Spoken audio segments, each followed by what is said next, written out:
Want to welcome everyone to Lake City, Arkansas, the 2A-3 District Basketball Tournament. I'm Ryan Fletcher. Along next to me is the Dr. Garrett Weaver and Brad Davis, as we are about to be live for the girls' championship matchup. Guys, BIC Riverside. Doc, you've been here before. Does it get any better than that? I mean, this is exactly what you want to see. This is a big game for both schools. Rivalry. Fans are going to love it. Players are going to love it. Looking forward to it. Brad, your thoughts on this game in general? Well, I mean, you guys know about the rivalry more than anything, and you're playing for a district championship, so it doesn't get any better than that. Top two teams in the league. It's been a great tournament here this week. Riverside's done a fantastic job hosting, and if there's one team in this tournament that could upend the Riverside Lady Rebels, it is this Lady Mustang team, so it should be fun to watch. All right, we are going to take a quick break. When we return, we'll talk about the BIC Mustangs and have a quick interview with Coach Matheny here on the NEA Sports Network. Okay, I'll be right back.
Here, life moves different. Not slower because we're behind. Slower because we choose to soak it in. From post to posting, from stream to streaming. With Empower Broadband, we can FaceTime family across the country and get our work done so we can give back to what matters most.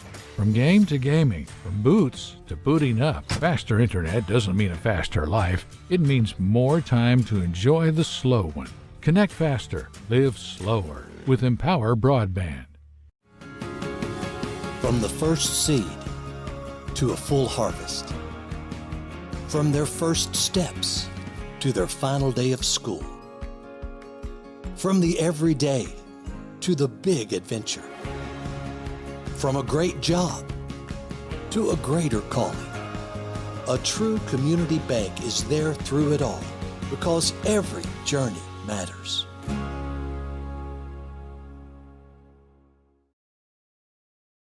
Welcome back to Lake City. Here courtside with Coach Trevor Matheny of the BIC Lady Mustangs. Coach, third straight year you've been in this district championship game. Congrats on that. That's a big deal. Kind of talk to us a little bit about last night, tied at halftime. Come out second half, good second half. Chandler Gathright fouls out there in the fourth quarter. Your girls' response, your response. Talk to us a little bit about that. The girls and I have a little joke going. Back a few weeks before season really started, I was trying to make our teams as uneven as possible, and I'd always put Gathright opposite of my other starters, and they never really understood. They would complain. They didn't know why. And last night, I think Coach Harston called a timeout almost as soon as she fouled out. And as I pulled them to me, I said, y'all remember that conversation we had whenever y'all were like, oh, Coach Trevor's always unfair? I said, I was preparing you for moments like this. And, I mean, they come out and they played as hard as I've ever seen them play. And they just responded well. It wasn't anything special that I did. So, well, I'll tell you this, as a broadcaster made the comment, I think it's one of your best coaching jobs. I think it's one of the greatest jobs the girls had done late in that one. So congrats on that. Congrats on being here. Good luck tonight. We're going to send it back to the guys real quick. We'll take a commercial break, and we'll come back with the head coach, Tyler Timms, Riverside Lady Rebels. All right. So, Brad, Garrett interviews Coach Matheny here. Coach. Taking a look at the BIC Lady Mustangs. Reeled off a win last night, and it was one of those scenarios where it was kind of a grinded out game, but still, it all starts for me with Gathright. Yeah, I mean, that's where it starts with Chandler Gathright. She's, arguably she's one of the best, if not the best player in the league. And then you got like Joanna Hannikin that is a very good player, does a lot of different things for this Lady Mustang team. And then a great supporting cast with players like Jalen Cagle, Emma Kate McCord, and Hattie Wells. They got that 36-28 victory yesterday to secure this spot in the final. You look at the 2 games they played this year, Ryan. Riverside won both, but back on November 17th, it was 54-52, I believe, here at Riverside. It was a very close ball. And so when I say that, pregame about this is the one team I think this week that had a chance to take out the Lady Rebels because nobody in conference has been able to do it. They've got the pieces to do it. They got a stud guard with Gathright. They got Hannikin that does a little bit of everything offensively and defensively, and then they got shooters around that. So they have the keys. And I think if you're Coach Matheny, he probably had that conversation with, guys, we had a chance here earlier in the year. You can do it. You just got to believe you can do it, and they probably do coming in to this one. All right, we're going to send it to a quick break. When we return, we'll have Tyler Timms and the Riverside Rebels coming up next here on the NEA Sports Network. Monette Co-op Incorporated, located in Monette, Arkansas, proudly partners with Tailgate Time. Tailgate Time is here to support our local farming community. You can give them a call at 870-680-0222. Monette Co-op is a proud supporter of the BIC Mustangs.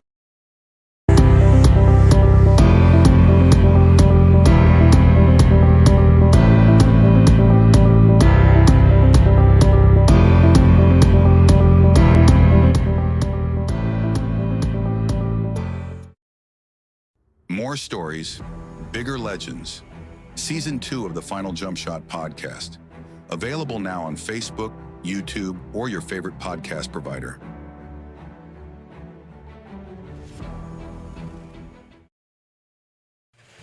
Welcome back to Lake City. District Finals here from Riverside Lady Rebels. Coach, a little bit about you back. It's been a few weeks been a week or so since you played. Got a game under your belt. Kind of talk with us a little bit about that. Yeah, you could kind of tell it had been a few weeks. For some of our girls, we had the flu, obviously, and had a couple out. And had one game get canceled. So really glad that we were able to play some of the rust. Hopefully, we knocked out, and it's district finals. So we're going to turn it loose and see what happens.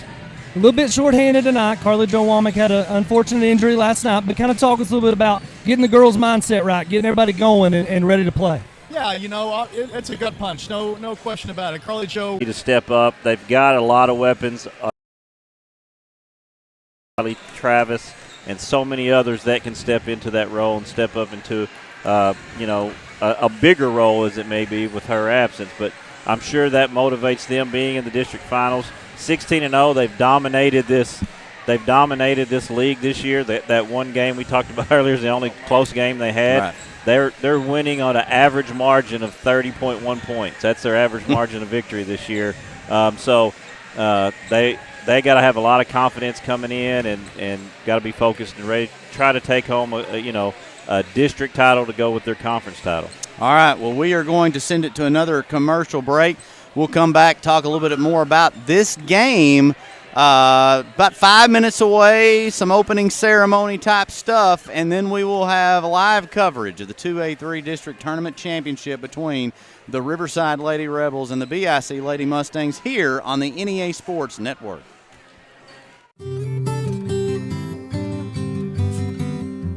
Life is filled with important moments. Let Farm Bureau be with you during all of them. Our team is part of your community. Because at Farm Bureau Insurance of Arkansas, we will be there when it matters. At Southern Bancorp, we are wealth builders for everyone. We see building wealth as helping people succeed in creating strong financial futures. For some, it's having tools to build credit and buy a first home. For others, working with our award-winning SBA team to launch or grow a small business. And still others might use our unique savings plan today to save for tomorrow's dreams. Wherever you are in your wealth building journey, Southern Bancorp can help. Stop by or visit banksouthern.com to get started. Southern Bancorp, member FDIC, equal housing lender. 140 years, homeowners and DIYers have trusted Barton's for their home improvement needs. From small projects to remodels to building a home, our experts are here with the tools, knowledge, and advice to make your project a success. With 10 100% employee-owned locations across Northeast Arkansas and Southeast Missouri, delivery, installation, and free design services, Barton's is your trusted partner for every project. Visit us online at bartons.com. Build it better with Barton's.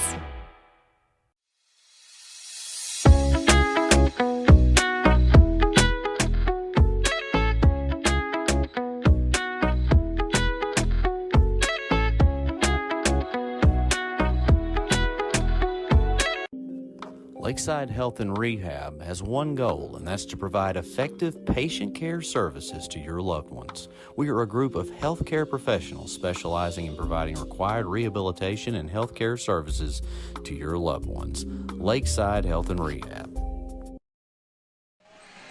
We have returned here to Lake City, Arkansas. Again, Ryan Fletcher joined next to me with the group that's, or the two that have been with me since, well, for a very long time, and we're here to call this championship night in Lake City. Dr. Garrett Weaver, Brad Davis, and we talk about these two teams. They're very familiar with one another. Guys, you know, you look at some things that have transpired 2 years ago over at Bay.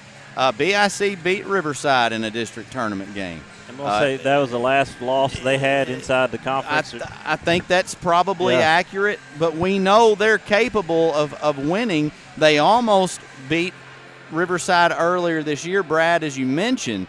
So this is a game, it's either one of those games that BIC could win close, or we've seen it be a blowout at times. I think both of these teams are pumped up and ready for action, though, right?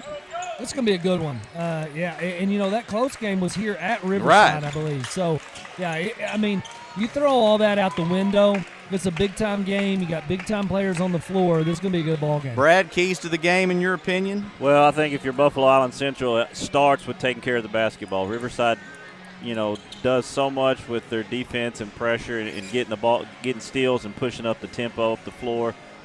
That's the biggest part of it for BIC is taking care of the ball, getting rebounds, not letting Riverside have second opportunities at scoring, staying out of foul trouble. We saw, you know, Gathright foul out early kind of in that contest last night. Some kids stepped up. They won't. I don't think they'll be able to afford to do that tonight. And then maybe create a couple turnovers on their defensive end. They're both of these teams are very physical, very aggressive defensive team. That'll probably be something they need to do to get the upset. I think with Riverside, I think you're going to tonight will be a true test to who moves over to that point guard spot, who fills those shoes, who takes care of the basketball, especially in a tight game.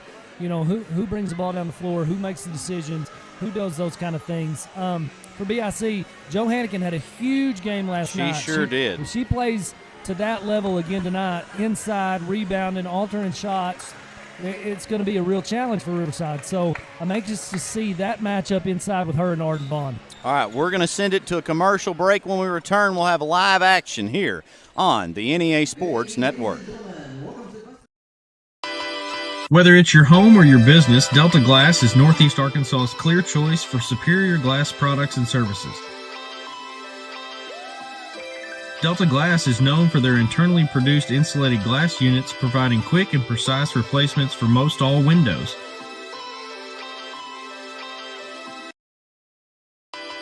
If you've just completed your dream home or a recent remodel, Delta Glass provides the most sought-after custom shower enclosures and mirrors in the industry.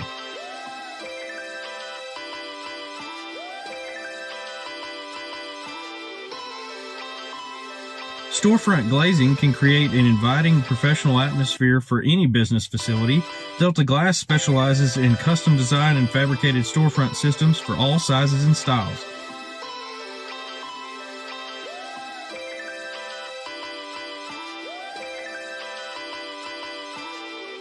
If you're in need of superior glass products and services that are second to none in the region, call Delta Glass today at 870-520-6290 or visit them on Dan Avenue in Jonesboro. Monette Co-op Incorporated, located in Monette, Arkansas, proudly partners with Tailgate Time. Tailgate Time is here to support our local farming community. You can give them a call at 870-680-0222. Monette Co-op is a proud supporter of the BIC Mustangs.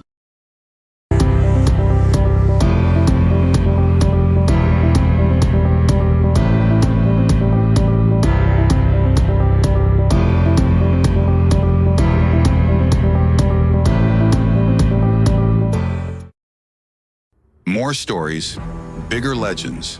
Season 2 of the Final Jump Shot podcast. Available now on Facebook, YouTube, or your favorite podcast provider.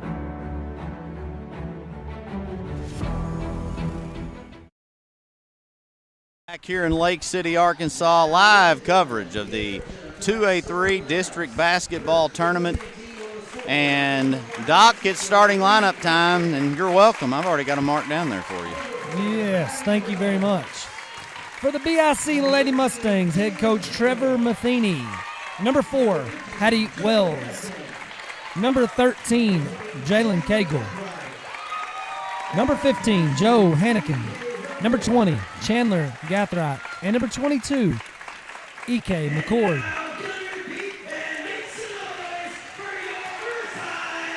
BIC, the 2 seed. They'll be the visiting team on the scoreboard. Starting lineup for the Riverside Lady Rebels. Head coach Tyler Timms. Number 2, Shelby Clay. Number 14, Riley Akins. Number 24, Bella Richardson. Number 11, Arden Vaughn. And number 10, Briley Travis. Riverside is the number 1 seed. They'll be in the white, trimmed in maroon. Home team on the scoreboard. Winner of this one will play Marshall, who I think has pulled up some upsets over this last week. To get into this region. Right. At Sloan Hendricks, February 25th at 7 to not only district championship, but you'll draw Marshall next week in the region. The loser will be the 2 seed next week, playing ICC at 4 o'clock on February 26th. We are underway, and the opening tip goes in favor of the Mustangs, and they are met with an immediate press here. 7:52 on the clock, and BIC better get ready for that pressure, guys. Brad, you talked about that. Yeah, that's the first thing you have to do against this Lady Rebel team is take care of the ball. You can't give them scoring opportunities in transition by letting them turn you over. Gathright finds, had the good idea, but just a little bit of an inerrant pass. It's out of bounds. It's Riverside basketball. Defense, I made this comment last night. Defensively, Riverside was playing Bay. Bay's the Jackets, but I said Riverside swarms you, and that's exactly what they do every time you have the basketball. All right, Arden Vaughn will have the ball out in the front court. She looks to drive. She's got a handful with Hannikin, and Hannikin does a great job in contesting that shot. Riverside gets it back. Shot clock doesn't reset. Three-pointer going up, but there is Shelby Clay on the offensive board and stick back. Hey, tonight's matchup between Shelby Clay and E.K. McCord is going to be who battles and plays harder, and I don't know who that's going to be. Pass on ahead. It's Wells. She misses the layup. Here comes Riverside. Nope, that's going to go out of bounds as Clay had a little bit too much mustard on that pass to Bella Richardson. It's going to be Mustang basketball. Brad, officials for tonight's game. Kenny Faulkner, Blake Kibbins, and Johnny Esther, some veteran guys on getting the finals call. All right. Drive, kick back out, and a double team. Hannigan trying to find over in the corner, and that's a turnover. BIC has turned the ball over already 2 or 3 times. Pass to the corner, three-pointer going up, no good. Rebound, Riley Akins. Akins trying to muscle her way through, throws it up, no good. And Riverside comes away with another one. Right now, Riverside winning that rebound battle for sure. They're crashing the glass. That's 3 offensive rebounds and 2 possessions for Riverside, and that was on the list. You can't give them multiple opportunities to score. Clay was in trouble. She gets it off to Arden Vaughn. Arden Vaughn kind of measuring the floor. They're going to pull it back up for just a second here. Now 12 on the shot clock. Arden Vaughn looks to drive. Vaughn fires it up. It's too much, and that will be BIC basketball. Another good job by Hannikin there, staying vertical and not fouling on that jump shot there by Vaughn. Guys, obviously Arden Vaughn will most likely be the MVP awarded tonight. I'd bet money on that. With that being said, this is a tough matchup for her. It'd have to be guarded by Hannikin. And a nice move by McCord in there, and BIC Mustangs are on the board. Nice little fake pass, little step away, got the defender shifting one way and finished. Doc, your thoughts on that matchup? Double foul is going to be called. It's on 14. We're going to get Akins and McCord. Nope, 5. Looks like we had a little light go out up here, too. Okay.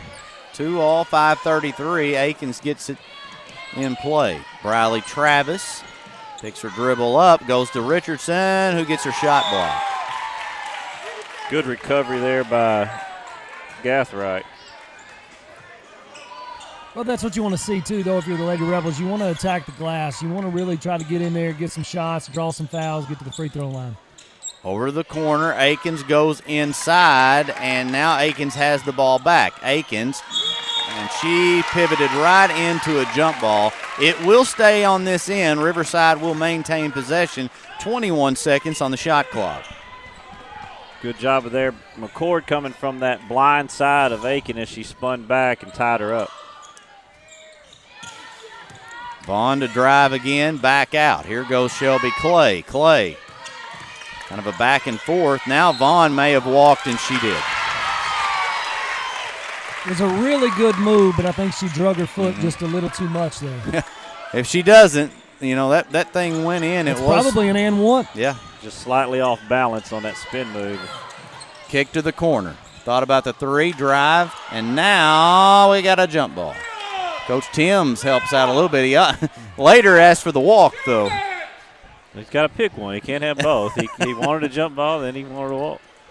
I think the jump ball is the accurate call, as I've got the luxury of a little bit of a delay here on our feed. 3-pointer going up.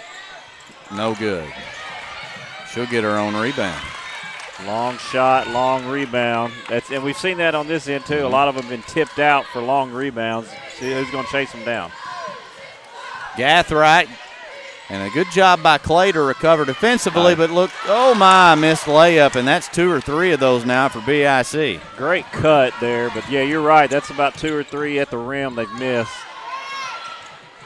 That one off to the right. Probably not the greatest shot selection on that possession. Cagle, 3-pointer going up. It's way too much. And batted out of bounds. It will be Riverside basketball. All week long, especially on the girls' side of this, but we've seen it on the boys, scoring, low scores, kind of grinded out games, and that's what I expect here today with these two teams and being in the finals and maybe some nervousness early, but both of these teams are very good defensively, so points are going to be at a premium.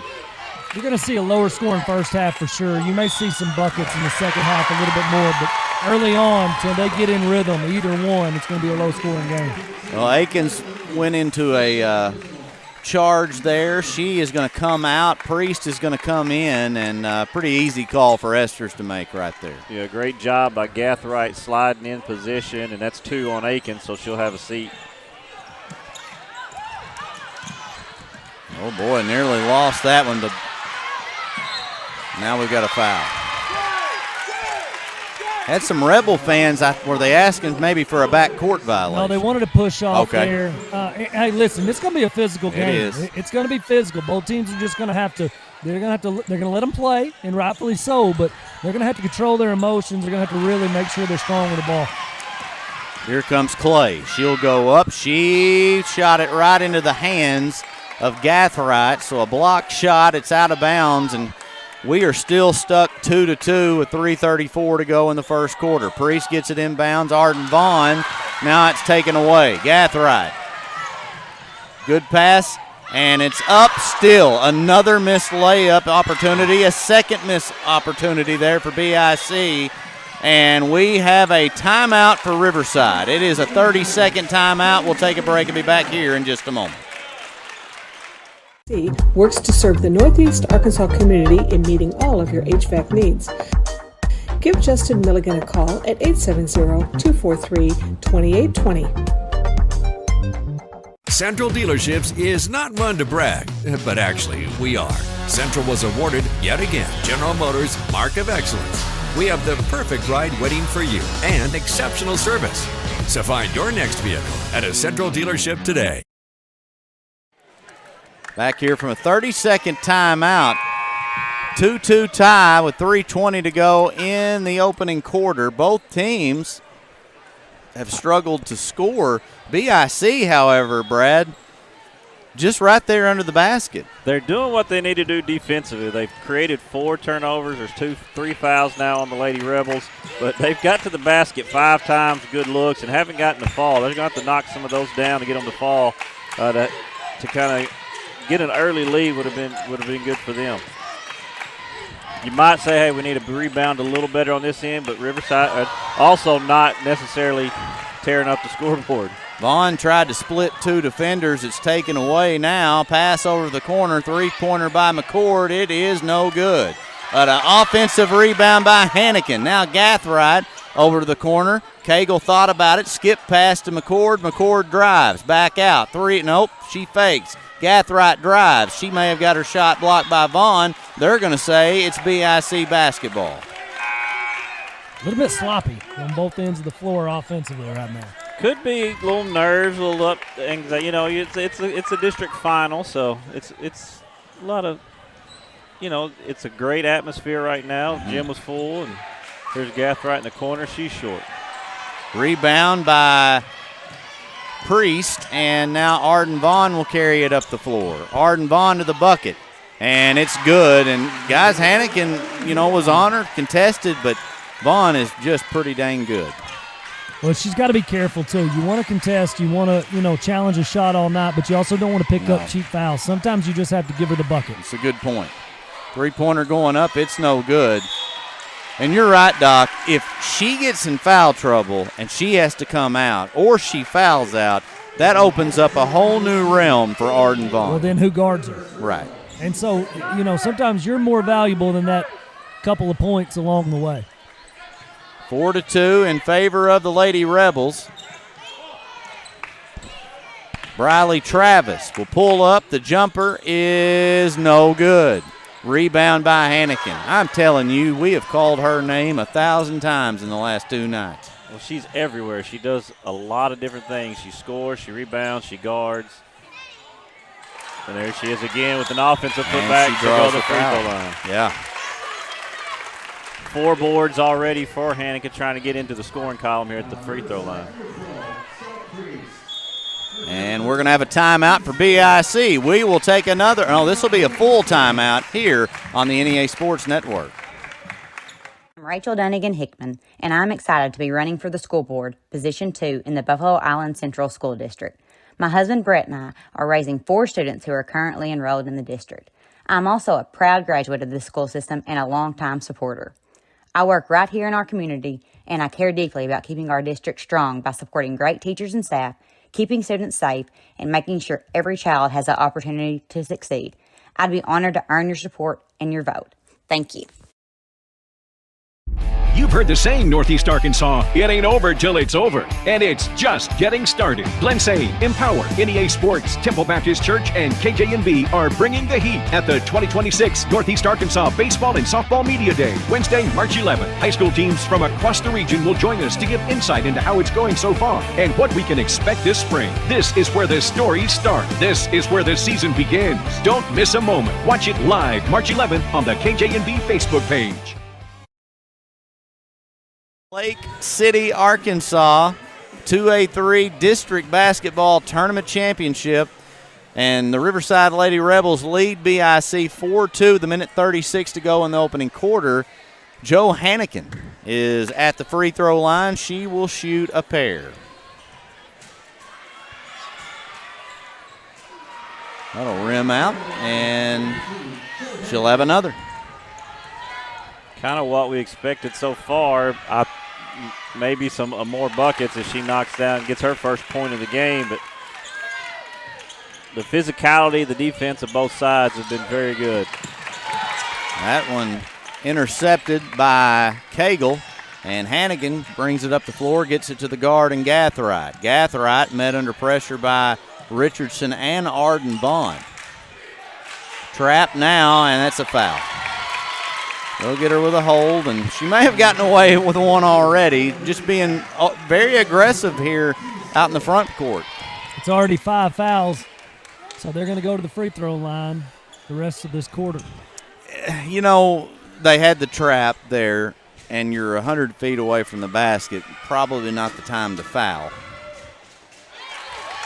Well, if you're the two setting the trap, it's not your job to steal the ball. You're just wanting to force a bad pass out of there where somebody else can run through it. And that's what I think Coach Timms told her as the whistle blew. You don't have to reach in right there. All right, BIC has their first lead of the night. It comes from the free throw line, nearly a turnover. Bond's going to get it on ahead, and we have a foul. A foul, and I think that's going to be on Gatherite. It is. Yeah, she went for that steal and went through the player, and you can't really do that. And that's the explanation I think Coach Matheny's going to get. Even though that's a pass through the air, she can't run through the body. Well, that's just her first. She fouled out in the game last night. Priest pulls up. She's short. She gets her own rebound. Now trying to find some help, and there is a foul in the paint. They'll take it out of bounds, and that one's on E.K. McCord.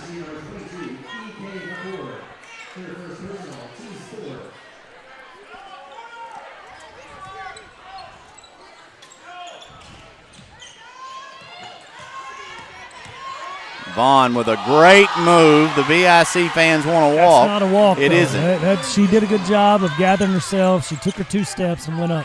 It looks sort of like a walk, but it wasn't. And here's the thing. There are very many high school athletes, especially in women's basketball, that can make that move. It's not all that common. But that was good control. Yeah. I mean, that's a compliment to her.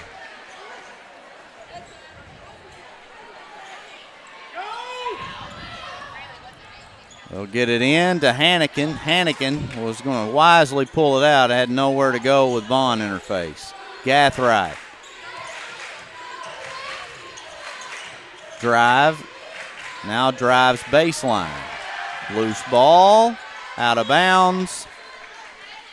BIC's ball. Good hustle there by Wells. She kind of picked up that loose ball and I think threw it off one of the Lady Rebels when everybody was kind of let it go out of bounds. Wells flew in there and got the possession back for the Lady Mustangs.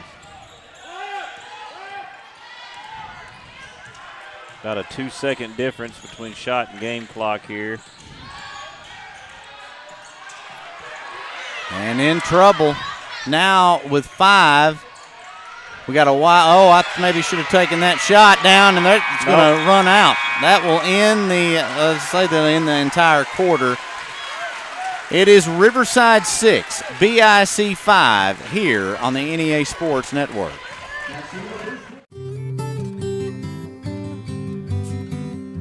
Life is filled with important moments. Let Farm Bureau be with you during all of them. Our team is part of your community. Because at Farm Bureau Insurance of Arkansas, we will be there when it matters. At Southern Bancorp, we are wealth builders for everyone. We see building wealth as helping people succeed in creating strong financial futures. For some, it's having tools to build credit and buy a first home. For others, working with our award-winning SBA team to launch or grow a small business. And still others might use our unique savings plan today to save for tomorrow's dreams. Wherever you are in your wealth building journey, Southern Bancorp can help. Stop by or visit banksouthern.com to get started. Southern Bancorp, member FDIC, equal housing lender. All right, we are back here in Lake City, Arkansas. The Dr. Garrett Weaver, Brad Davis, and you know, guys, we get patted quite a bit as we walk by. You never know who's going to. Sometimes I get worried it might be somebody that don't like us. You. Mainly me. Mainly That's you, right. yes, I mainly agree. We'll all agree on that. 6-5, a very low-scoring first quarter, gentlemen. Yeah, and Riverside had 7 turnovers, BIC 4. That is a walk. Yeah. And make that 8 turnovers. So BIC doing the job defensively, just can't get anything to fall on the offensive end. And credit Riverside defensively as well. It's kind of the same scenario. They're not able to get a lot of things going down here on the offensive side. Well, outside of the few layups or shots around the rim that BIC's missed, there haven't been a lot of great shots taken, period. A lot of challenge, contested, tough shots. Coach Tim's not happy with the call. They're going to say it was a foul, and with 34 seconds into this second quarter, first foul is called, and that's Cagle trying to get it inbounds. Cagle will get it to Gathright, who is just being covered up tonight by Shelby Clay. Clay draws the assignment of the other team's best player just about every night. Now that's a huge compliment to her. Especially as a sophomore, right? Yeah. Skip pass over the head of Cagle. It's out of bounds. It'll be Riverside basketball. I mean, guys, one way to look at this for Trevor Matheny and BIC is I think they've outplayed Riverside to a degree so far tonight. And if they make half of those layups, they've got, maybe a 6 to 8 point lead. The problem is they haven't made them, and now that opens the door up for Riverside. Well, when that's the case, when all those things are in your favor, you have to make sure you have the lead. You can't let Riverside stay and give them the chance to pull away. On the flip side of that, though, if you're Riverside, you got to think, hey, we're lucky where we are. Right. We got to make a move here. If you're the better team, and Riverside has been for a while, you got to say we got to put them away and not let them hang around until the fourth quarter when things could start dropping. That one is missed, and Riverside has the ball. They'll push it on ahead. Riley Akins pull-up jumper. It's good. That's a good-looking shot there in transition. If you take it to the rim, at this point, there's just been a lot of contact, tough shots. I don't mind that pull-up jumper there in transition. It's not backcourt. A lot of people wanted it. You got to have all three across. All three, yeah, both feet in the ball. She was straddling the line. It's not backcourt, but that is a foul. Coach Tim's not happy with that call, and I get his point, guys, because the way they've called the tournament all tournament long, those have not necessarily been called fouls. That's 3 now on Bella Richardson. Yeah. So she's going to take a break. It's early, 10 minutes into this one. And Riverside doesn't need to deal with foul trouble. You're a little bit – you've got those 9th graders you brought up, so that does help. All year long they had about 8.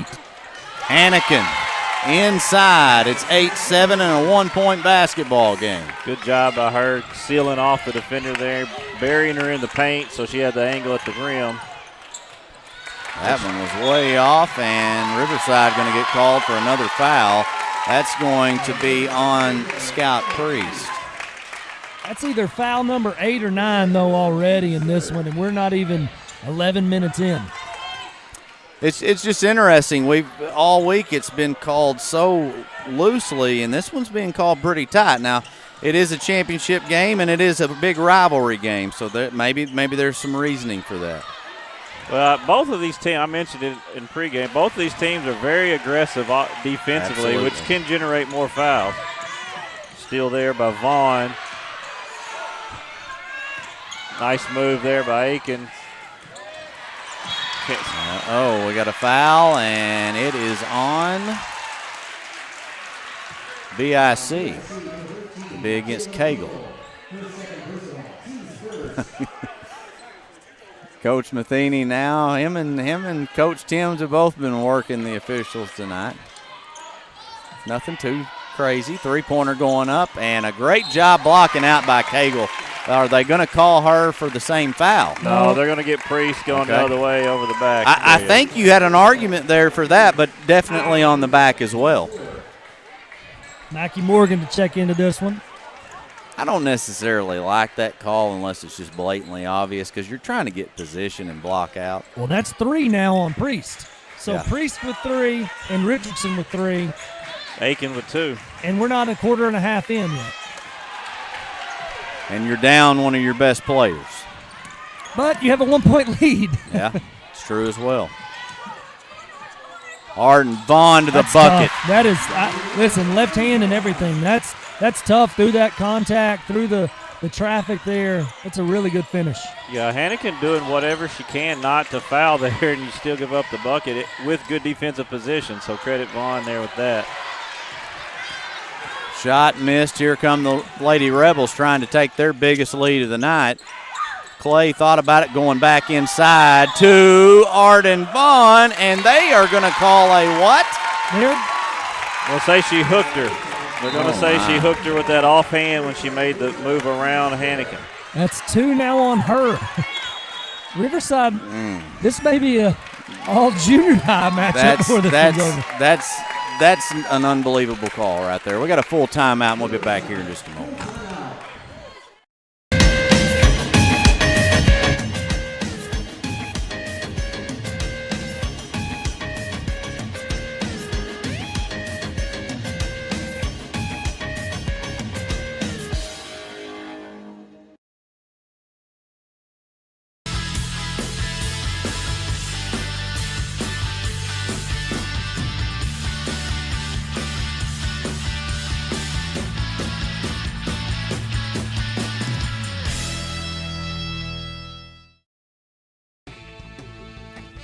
Bowman Brothers Incorporated is a family-owned and operated business that served Lake City and Northeast Arkansas for over 50 years. We currently operate a retail hardware store, also selling guns, construction company, real estate, rental property management, and many storages.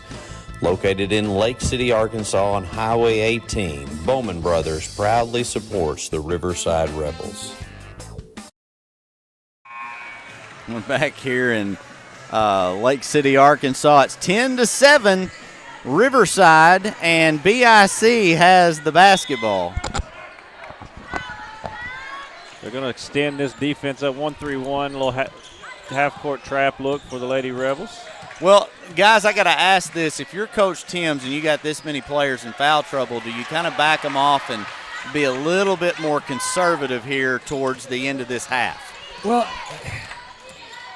maybe. I mean, it's hard because that's your identity. How do you get away from that? And then here's the thing. If you do back down from that and then you try to put your foot back on the gas, that's a tough ask. Stolen there by Jalen Cagle. That's the 10th Riverside turnover of the half. Now, you got to credit BIC and the defense they put on here tonight. They have just done a phenomenal job. That's going to be a travel. That is the correct call. And just kind of ran and caught herself in a bad spot right there. Well, there was contact, but I believe the defender was there, set, has that right to her spot, so that caused the travel, but good call. Arden Vaughn, turn around, jumper, and let's say she got her shot blocked there by Hannigan. Gathright will miss the shot. She's going to get the board, though, and we got a foul.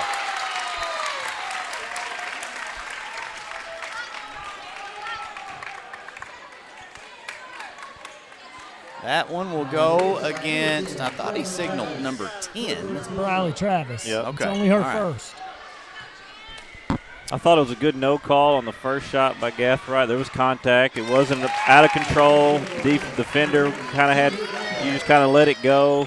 Good no call there. Got her own rebound, and that's where you draw a lot of fouls when you get on an offensive And that's glass. where the disappointment, if your Coach Timms has got to come from. You don't give that second chance, and you don't pick up that next foul.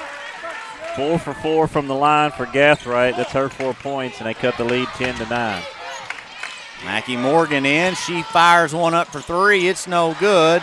And a battle for the ball. BIC comes away with it, and they'll say Gathright traveled. She is in a state of confusion right now. She does not agree with that. I was looking up the floor already. I'm not going to lie. I had started to turn myself. I had my head down, writing down a rebound. I can tell you by the look on her face, and she's signaling, I'm passing it off. I didn't walk. Wasn't a ton of argument there, though, by Coach Matheny. No. So That's always a sign that the official got the right call. Arden Vaughn has the basketball. She tries to get to the bucket, no room.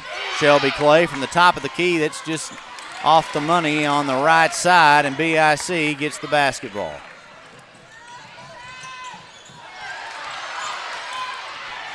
And it's loose, and it's out of bounds. It'll be Riverside basketball.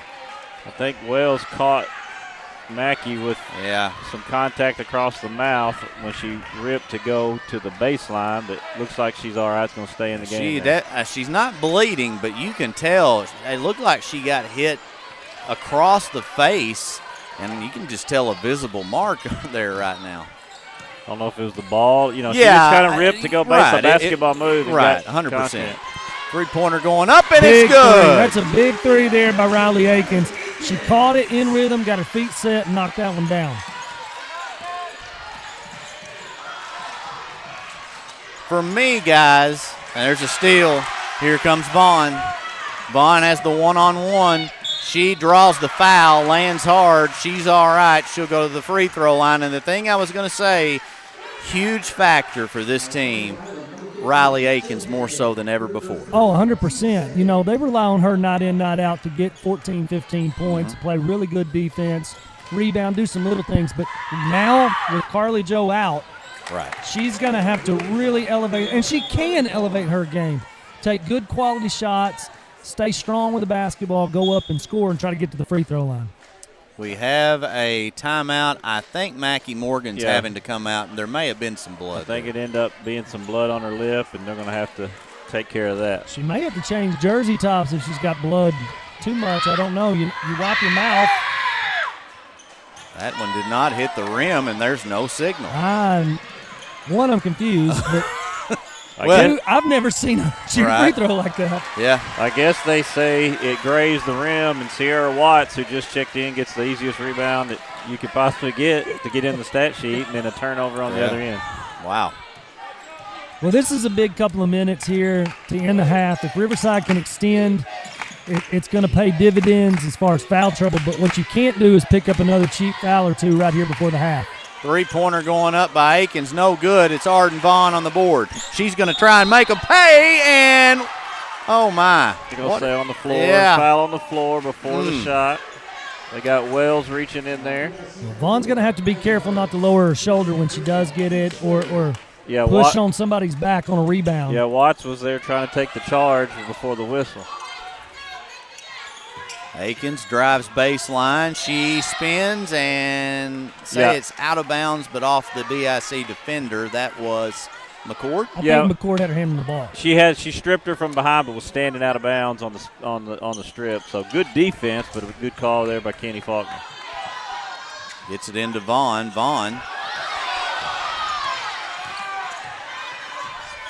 I think both fans want foul. They did. Well, they wanted a foul, but I think BIC wanted a walk.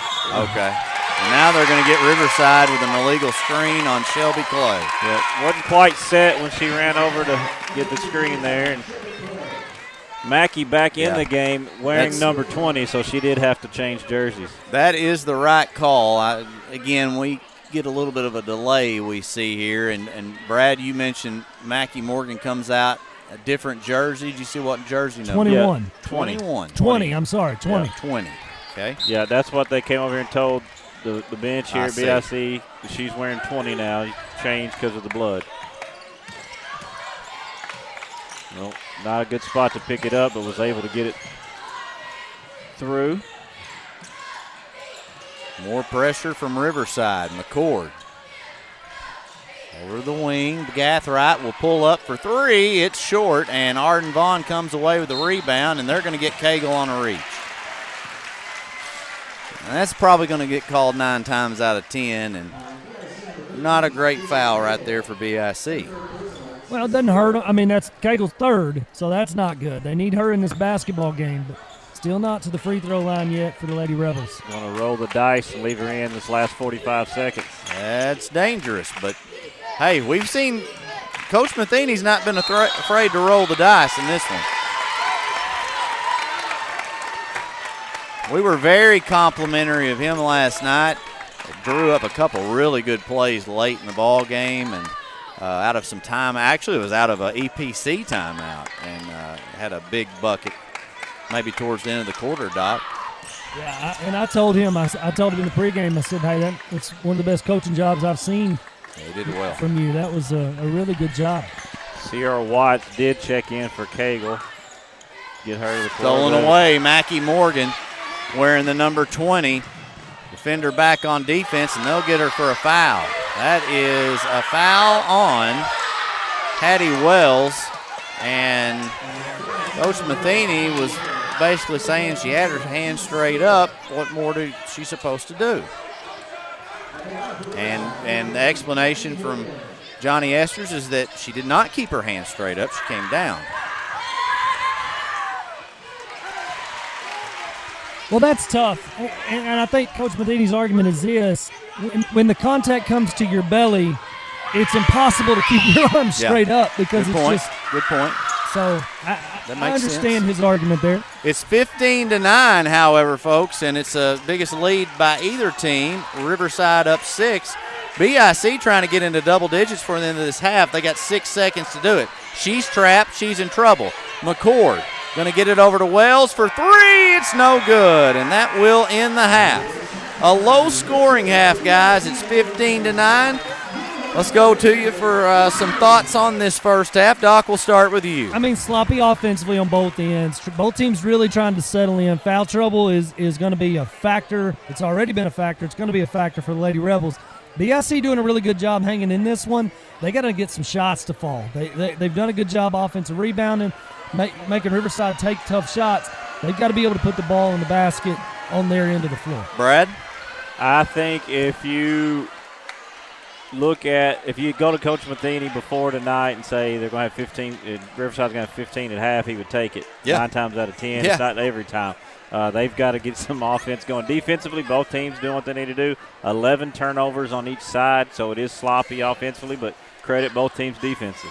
All right, we're going to go ahead and send it to a commercial break. We'll return for second half action as Riverside leads it 15-9 here in the championship game of the 2A-3 District Basketball Tournament. You're watching the NEA Sports Network. You've heard the saying, Northeast Arkansas, it ain't over till it's over. And it's just getting started. Glensay, Empower, NEA Sports, Temple Baptist Church, and KJNB are bringing the heat at the 2026 Northeast Arkansas Baseball and Softball Media Day, Wednesday, March 11th. High school teams from across the region will join us to give insight into how it's going so far and what we can expect this spring. This is where the stories start. This is where the season begins. Don't miss a moment. Watch it live March 11th on the KJNB Facebook page. I'm Rachel Dunnigan Hickman, and I'm excited to be running for the school board, Position 2 in the Buffalo Island Central School District. My husband Brett and I are raising 4 students who are currently enrolled in the district. I'm also a proud graduate of this school system and a longtime supporter.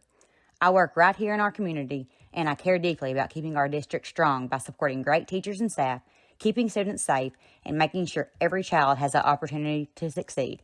I'd be honored to earn your support and your vote. Thank you. R&J Farms is a proud supporter of the Riverside Rebels and wants to wish the best of luck to both the boys and girls basketball teams this season. Go Rebels!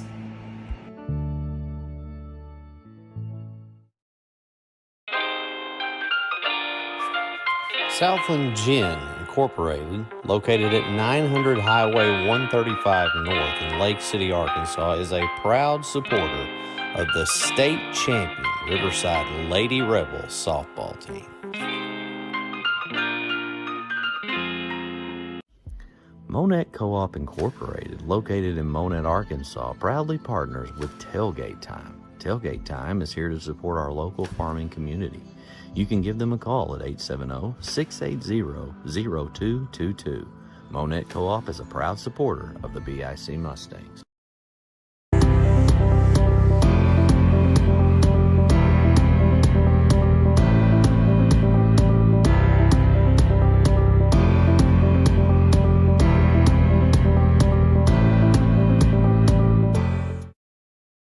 More stories, bigger legends. Season 2 of the Final Jump Shot podcast. Available now on Facebook, YouTube, or your favorite podcast provider. Since 1945, we've been more than just a bank. We've been deeply rooted in communities across Arkansas, growing alongside the families and businesses we serve. We started the Farmers and Merchants Bank in Stuttgart, Arkansas 80 years ago to ensure working folks could borrow money to run their farms, fund their businesses, and build their families' futures. Today, Farmers and Merchants Bank is proud to continue supporting our communities, including our students and athletes. Farmers and Merchants Bank, member FDIC, equal housing lender. Milligan Heating and AC works to serve the Northeast Arkansas community in meeting all of your HVAC needs.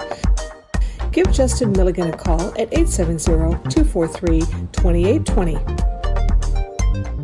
Central Dealerships is not one to brag, but actually we are.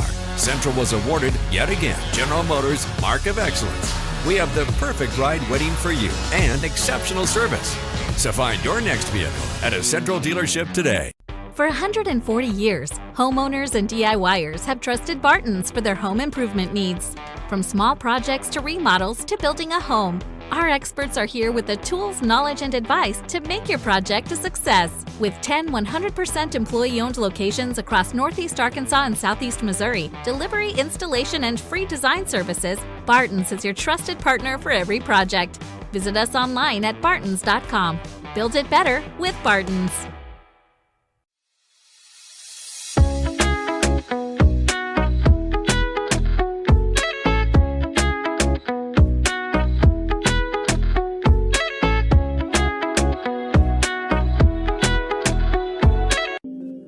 Lakeside Health and Rehab has one goal, and that's to provide effective patient care services to your loved ones. We are a group of healthcare professionals specializing in providing required rehabilitation and healthcare services to your loved ones. Lakeside Health and Rehab. Out here, life moves different. Not slower because we're behind. Slower because we choose to soak it in. From post to posting, from stream to streaming. With Empower Broadband, we can FaceTime family across the country and get our work done so we can get back to what matters most. From game to gaming, from boots to booting up, faster internet doesn't mean a faster life. It means more time to enjoy the slow one. Connect faster, live slower with Empower Broadband. From the first seed to a full harvest. From their first steps to their final day of school. From the everyday to the big adventure. From a great job to a greater calling. A true community bank is there through it all because every journey matters.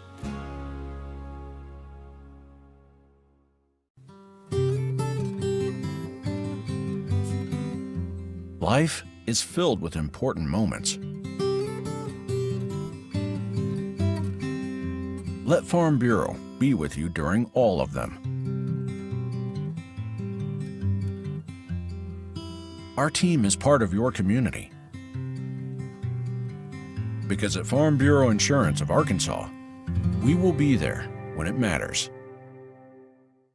At Southern Bancorp, we are wealth builders for everyone. We see building wealth as helping people succeed in creating strong financial futures. For some, it's having tools to build credit and buy a first home. For others, working with our award-winning SBA team to launch or grow a small business. And still others might use our unique savings plan today to save for tomorrow's dreams. Wherever you are in your wealth building journey, Southern Bancorp can help. Stop by or visit banksouthern.com to get started. Southern Bancorp, member FDIC, equal housing lender.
Bowman Brothers Incorporated is a family-owned and operated business that served Lake City and Northeast Arkansas for over 50 years. We currently operate a retail hardware store, also selling guns, construction company, real estate, rental property management, and many storages. Located in Lake City, Arkansas on Highway 18, Bowman Brothers proudly supports the Riverside Rebels. Back here, live coverage of the 2A-3 district tournament. Halftime break is just about done, and BIC will get the ball to start the second half. Doc, if you're Trevor Matheny, what did you say to your team at the halftime break? Keep doing what we're doing defensively. Offensively, we got to get in a rhythm. We got to knock down some shots, keep getting to the rim, let some of those fall. Brad, if you're Riverside's Coach Timms, what do you think he said? We need to stop fouling. Let's try to play with our feet, not our hands. And but for the most part, defensively, keep doing what you're doing, and let's finish at the rim a little bit. There you go. Pretty simple stuff. Drive to the bucket, pull up jumper, and that's good. And if they can get her going, that's the offensive boost that they need. Or as I like to say, Doc, a shot in the arm. Shot in the arm. I've heard that a time or two. That is her first field goal of the night. She's got 6. That was a good-looking pull-up jumper there, guys. She has a really nice floater, like a very under control floater game. And I don't know if that was it. I think it's a pull. I got a screen on McCord up top. So the foul was called on E.K. McCord. That is her second of the evening. And Aiken's trying to get it inbounds. I think it was too much, her trying to get through the screen after the ball screen. Really nice move by Travis. Right, that's a tough shot off 1 foot. Her first bucket of the game. Oh, my, that was a dangerous pass. Gathright with an athletic move, and she will miss that one. Just too much on the shot. And it's Aikens that will hand off to Clay, who hands off to Bella Richardson. Yeah, Travis had a chance for that steal. Didn't really move. We were right in angle with it. She should have got that steal, but Gathright cut in front of her. Drive by Travis. And tried to go on the left hand and will miss, but Arden Vaughn back up with it, and it's good. That's just a heads-up play by Vaughn, taking that one away. Wasn't a lot of a strong rebound there, so heads up. Our good friend and producer Marcus Carlton almost got decapitated. We've got a timeout for BIC. We'll take 1, 2, and be back here in just a moment. Monette Co-op Incorporated, located in Monette, Arkansas, proudly partners with Tailgate Time. Tailgate Time is here to support our local farming community. You can give them a call at 870-680-0222. Monette Co-op is a proud supporter of the BIC Mustangs.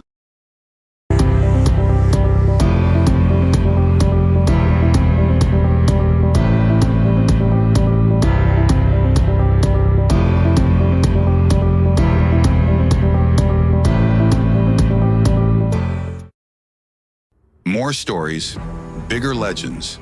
Season 2 of the Final Jump Shot podcast. Available now on Facebook, YouTube, or your favorite podcast provider.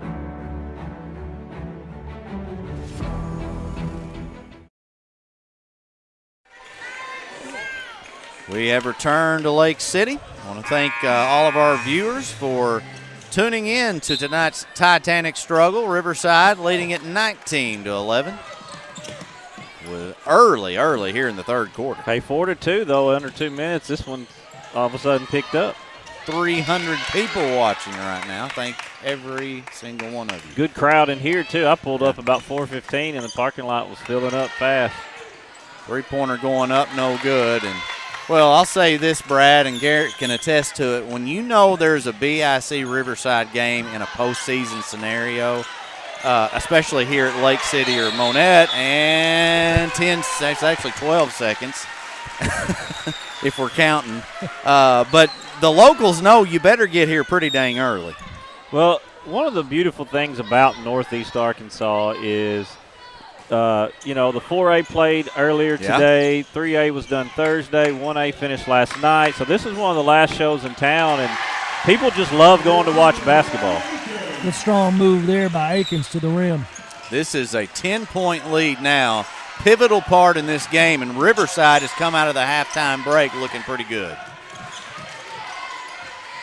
Drive, baseline, kicked out. Gathright, pull up, floater. It's short, but she'll draw the foul. And, you know, you mentioned that, Brad. That's kind of a bread and butter shot for her, and if she can start getting that to fall, that's really what they need if you're BIC and Coach Matheny. Yeah, she's got that little middle drive, little runner over the top. Arden Vaughn comes through and fouls her on the arm there. Her third foul, so something to keep an eye on. That's 3 Lady Rebels with 3 fouls at this point. That's going to factor here in a minute. Whole lot of game left.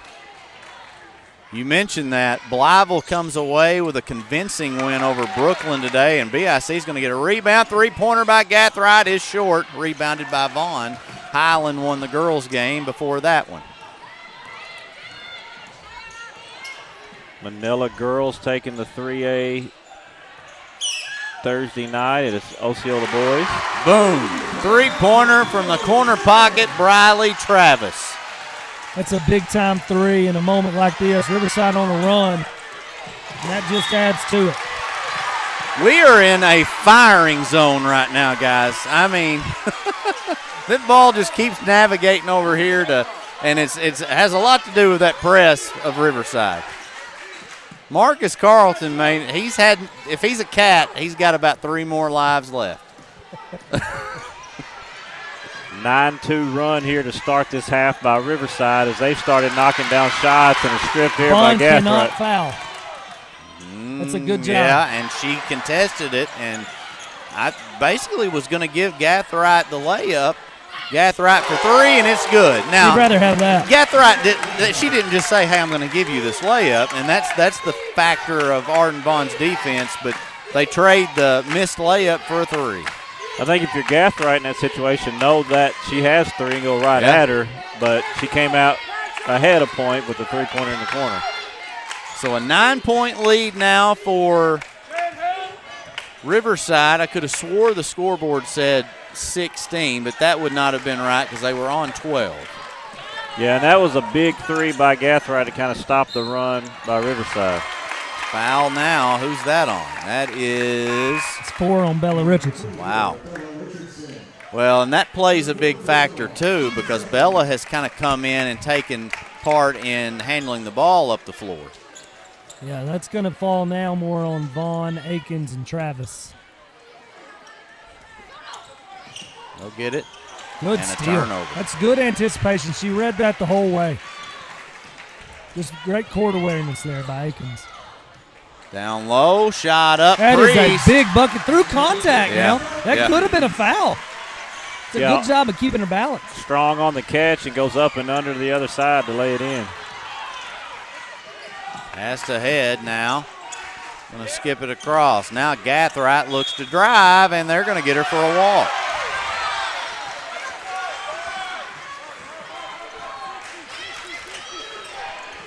I'd like to see that one again. I don't want to say it was not, but offensive foul. That's 4 on Vaughn. Oh my! That's an unfortunate break. That's a heads-up play there by Hannikin. And she is quickly coming out. Mackie Morgan's going to sub in for her, and you have got to be in attack mode right now, if ever before, if you're the BIC Lady Mustangs. I mean, you got to get the ball into Hannikin. You've got 2 of your main ball handlers out now. I think you got to get the ball into Hannikin. Good point.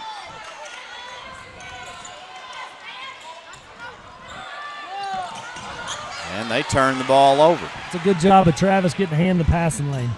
Travis makes a good move to the bucket, and it's good. That's a nice left-handed finish, too.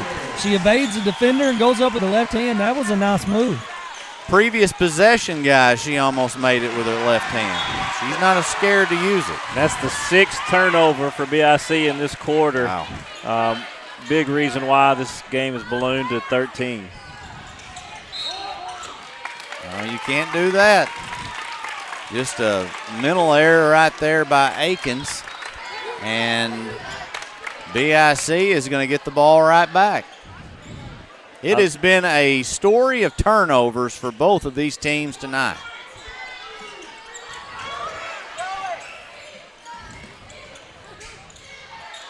Drive and a foul on Morgan.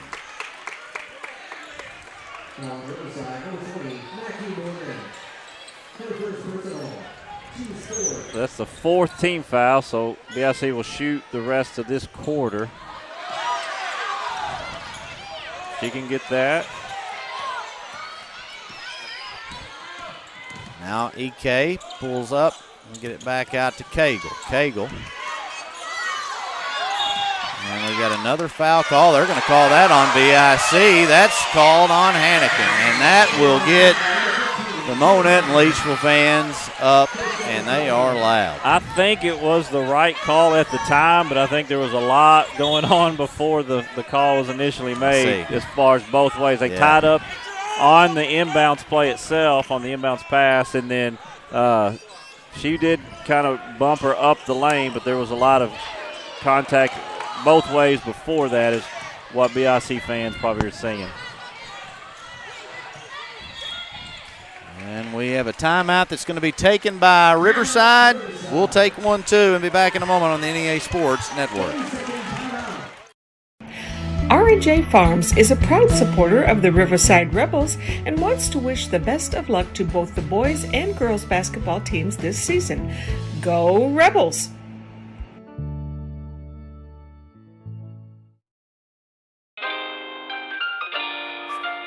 Southland Gin Incorporated, located at 900 Highway 135 North in Lake City, Arkansas, is a proud supporter of the state champion Riverside Lady Rebels softball team.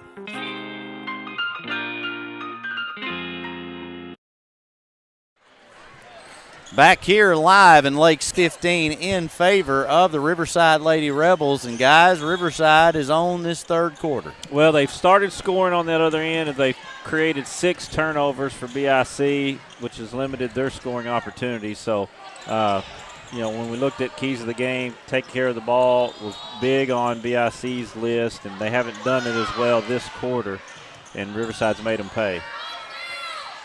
Priest will walk. Yeah. She made a little jab step move, and that back foot came up before the ball hit the floor, and that's a travel. Only their second turnover of the quarter. They've done a better job of taking care after 11 first-half turnovers. Nice pass. Yep, that is a great pass and find by Cagle, too. And I'm not going to lie, Brad, I didn't see who got the bucket. Hattie Wells on her first bucket on the opposite block. Morgan for 3, it's short. Probably not, maybe had a lane to drive and score on. Doc? Yeah, but, she's a shooter. You want her to get in rhythm. You want her to knock down one right there. You got an 11-point lead. Honestly, I don't mind the shot. Well, and she's one that, from an offensive standpoint, we know she can score the ball. Now, she's missed significant time this year, so nice find again. Easy. And it's the same person. Hattie Wells, the recipient of she just kind of roaming that baseline, and as Riverside gets up the floor too high, she's wide open. Listen, that lane is much more open when Vaughn's not in this game. BIC doing a good job of stretching the floor, and that's opening up that backdoor pass. They're going to get a foul on E.K. McCord. I think maybe initially they had an argument that might have started out as a jump ball. Minute 14 to go here in the third quarter, 28-19. Akins looks to get it inbound. She will to Travis. Travis has a little bit of a one-on-one. She'll go to the hoop. Move and too much. It's Hannikin with the board and carrying it up the floor. Gathright now. Gathright out of control, but she gets rid of the ball just in time. Three-pointer going up. Too much. Arch it looked like, and it's going to be an air ball.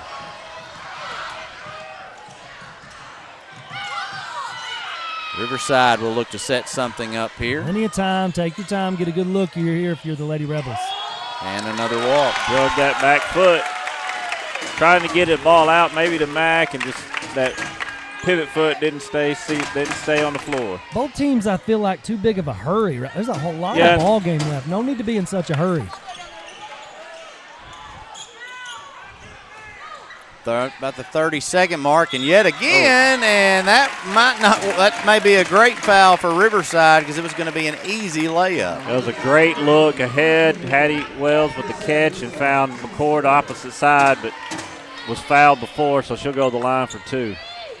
But that's about 3 trips in a row. They've done a good job keeping their head up and looking diagonally, especially against that trap.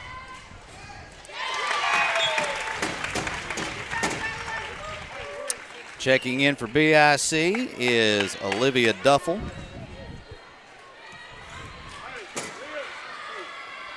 Free throw going up, it's short. Riverside has an 8-point lead now. And take the last shot of the quarter if they choose. Clay brings it up. She's in trouble now, and that's going to result in a Riverside turnover. Just too many turnovers. Well, and I'll say this too, guys. Clay didn't have to pick her dribble up right there. Well, and she picked it up. She picked it up into a trap. Into the worst possible spot. That sideline becomes the third defender, and you got nowhere to go out of that trap. Throw a bad pass into the backcourt. No shot clock, 15 left. Be a big possession for BIC right here. Down to 10, they get it over. Back from Duffel, back to Gathright, 6 on the clock. She kicks it to the corner, 3-pointer going up. It's good. It's 28-23, and what was I believe, a 13-point lead is down to 5 as we head to the fourth quarter. Riverside leads it here on the NEA Sports Network. 140 years, homeowners and DIYers have trusted Barton's for their home improvement needs. From small projects to remodels to building a home, our experts are here with the tools, knowledge, and advice to make your project a success. With 10 100% employee-owned locations across Northeast Arkansas and Southeast Missouri, delivery, installation, and free design services, Barton's is your trusted partner for every project. Visit us online at bartons.com. Build it better with Barton's.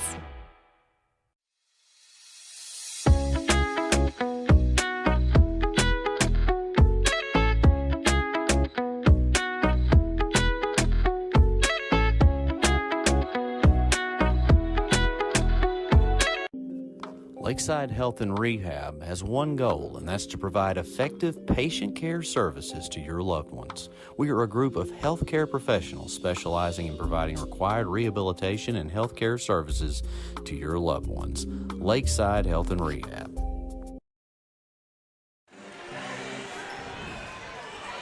We're back here at Lake City, Riverside High School, the 2A-3 district finals. Number 1 seed Riverside 28.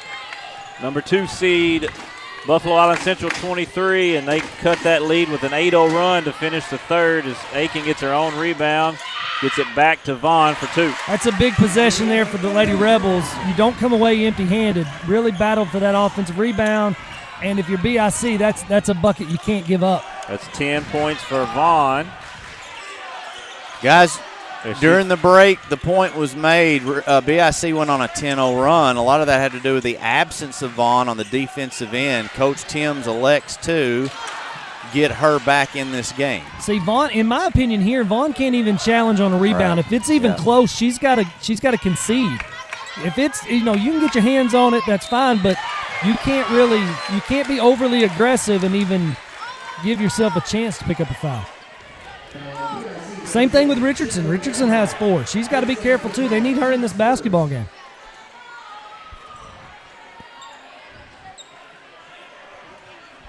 Well, they don't call him the Riverboat Gambler for nothing. You ever called him that? No. I was going to ask who called him that. I've never have I ever called him that. Hey, I'll tell you this. I've known him my whole life. He'll take some chances, and you're running a risk here getting Vaughn in early. I think he was trying to get her out after that. She was hoping she made that free throw to get her out. 2-on-1 now on the backside of this. Nice dish off from McCord. It's a good job there. BIC continuing to attack. They're breaking that little trap, that little press. They're getting layups out of it. Well, with 2 of the players on the floor with 4, I think you go right back at them. And against the press, that's what you want to do anyway. That's a big-time 3. Deep. Back to a 6-point game, and just like that, it's up to 9. Riley Travis, the senior, comes away with a play that we might be talking about later on in this broadcast. There's going to be a jump ball, and Clay is just slung to the ground. She popped right back up, though. It ain't going to phase her, nope. I promise you. Well, Vaughn's out of this one. If I can find a way to get the ball into Hannigan, I think I do. If not, if I'm Gathright, I'm getting to the rim. Draw everybody with you, either dump or get all the way to the rim and get to the free throw line. And so a good point of emphasis is here. Coach Tim's elected to go with her early in the quarter, got some points, and I didn't hear a whistle. Somebody blew a whistle. Coach Kenny Faulkner got her on the baseline. They got Scout Priest. Okay. They were battling again. She had those arms kind of behind her, wrapped around, and they're going to get Priest that time. But those two have been going at it the last 3 or 4 trips. That may be her fourth. It is her fourth. So now 3 Riverside players with 4. Another turnover on the inbound. But the point being, he can afford to now take her out and keep her from fouling out maybe. With that 9-point lead, if it goes back to 5 or so, maybe you bring her back in. And now we've got a timeout for Coach Timms. It will be still waiting on a signal. It's going to be a full timeout. We'll take 1, 2, and be back here in a moment.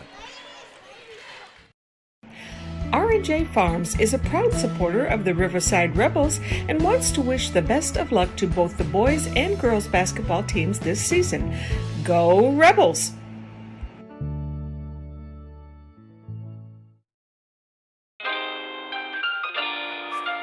Southland Gin Incorporated, located at 900 Highway 135 North in Lake City, Arkansas, is a proud supporter of the state champion Riverside Lady Rebels softball team.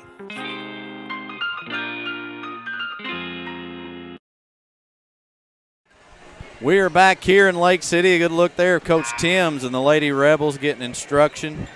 Coach Timms in his Doc, help me out here. Is this his 6th or 7th season? Oh, I think he got here before COVID. That's a good question. I think it may be year 7. Could be. Trevor Matheny for BIC has been doing it there for a little while now, too. He was not here in 19, so it would have been 20, okay, was 21, COVID 22, his first year? 23, 24, 25, 26. Then COVID was his first. That's a tough first year for anybody. Maybe. And here's the deal, guys. They're 2 really good young coaches in this area. You know, no matter their age, they're good coaches. But younger guys are doing a fantastic job at their school. I think everybody would agree with you. 3-pointer going up, and it is no good. And it's Akins on the rebound. Doc, you can help me out here too. I believe Coach Timms picked up number 300. I don't know. I think he did. He's very quiet about that. Did not want. He doesn't. He would probably be mad at me for even bringing it up tonight. He does not want that. He does not ever want to take any of the credit. I applaud him. Arden Vaughn checking. No, not at all. That's only the last thing. 700 and some change away from catching Buster Campbell. Or, I mean, you want to look at maybe a little bit of a closer milestone. Jason Smith picked up 600 this year. So impressive stuff. Yeah. No doubt. Jason, also a great coach, not a younger coach. No, he's not. Yeah. He's an older gentleman. And a foul called as Vaughn works her way to the bucket. I'm not sure 60 is old, but. It's the new 50s. We got 2 guys to each side of us, Doc. You better be careful with those words. 10-point lead now for Arden Vaughn. For Riverside because of Arden Vaughn. It's her 12th, now 13th point. I was going to say she hadn't quite scored all 36 for him, but an ideal situation is if Vaughn's at the line, she can knock down 2 and get subbed back out on the defensive side of the ball. Well, with an 11-point lead, she'll come back out, and now Clay, it's one of those plays, guys, that just. And Doc, it happened last night to somebody, just kind of got caught there and things happen, and it's an unfortunate foul for Clay.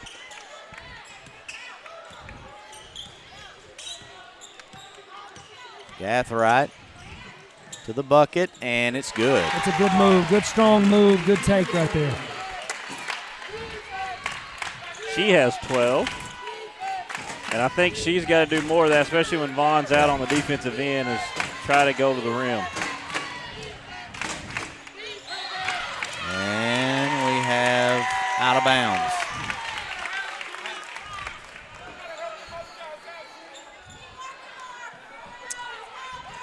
Gathright trying to get through as Shelby Clay has just, I don't know how she has any legs left. She has got to be worn out. Three-pointer up, no good.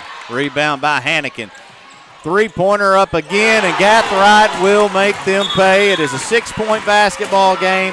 A timeout for BIC. 4:34 to go. We'll be back here in 30 seconds. I'm Rachel Dunnigan Hickman, and I'm excited to be running for the school board, Position 2 in the Buffalo Island Central School District. My husband Brett and I are raising 4 students who are currently enrolled in the district. I'm also a proud graduate of the school system and a longtime supporter. I work right here in our community, and I care deeply about keeping our district strong by supporting great teachers and staff, keeping students safe, and making sure every child has the opportunity to succeed. I'd be honored to earn your support and your vote. Thank you. I want to remind everyone that after this game, we will have full coverage of the post-game ceremony in which the all-conference team and trophies will be handed out.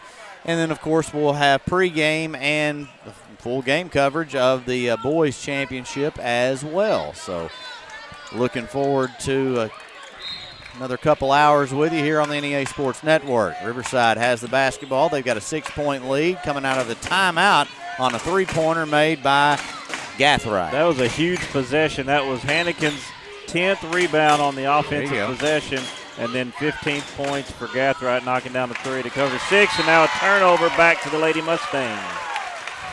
It's the unforced turnovers they've just been the story tonight for the Lady Rebels.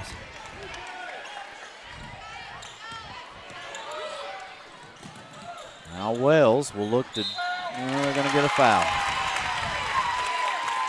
That's on. Is that Richardson? Yep, that's on Richardson. She will be coming out. Priest back in, and Bella Richardson is fouled out of the game with 4 minutes and 11 seconds to go. Now Bella, just a sophomore this year, correct, Doc? Yes. I think she's just a sophomore. Yeah. Three-pointer going up, no good. Not a bad shot as it rimmed out. Here comes Clay. Clay gets it to Arden Vaughn, and we're under 4 minutes now. 6-point game. The rest of this time, Riverside has to get a shot. They can't keep turning the basketball over. BIC's going to make them pay. Drive by Travis. She goes up strong. She draws the foul, and she'll go shoot 2. I'm not sure. She's shooting a little runner towards the baseline. I'm not sure she's going to make that shot. If you're Coach Matheny, you're telling your girls, don't foul in that situation. It's a very good point. Shot up, no good.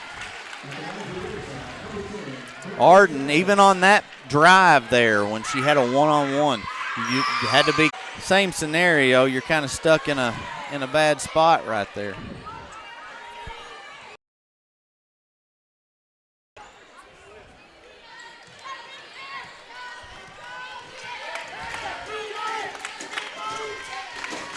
Good block there. Gonna push it ahead. Got a chance at a layup, but too much on the pass. Now out, three-pointer up. It is no good. And what a battle for the boards. Travis in trouble, and she turns it over.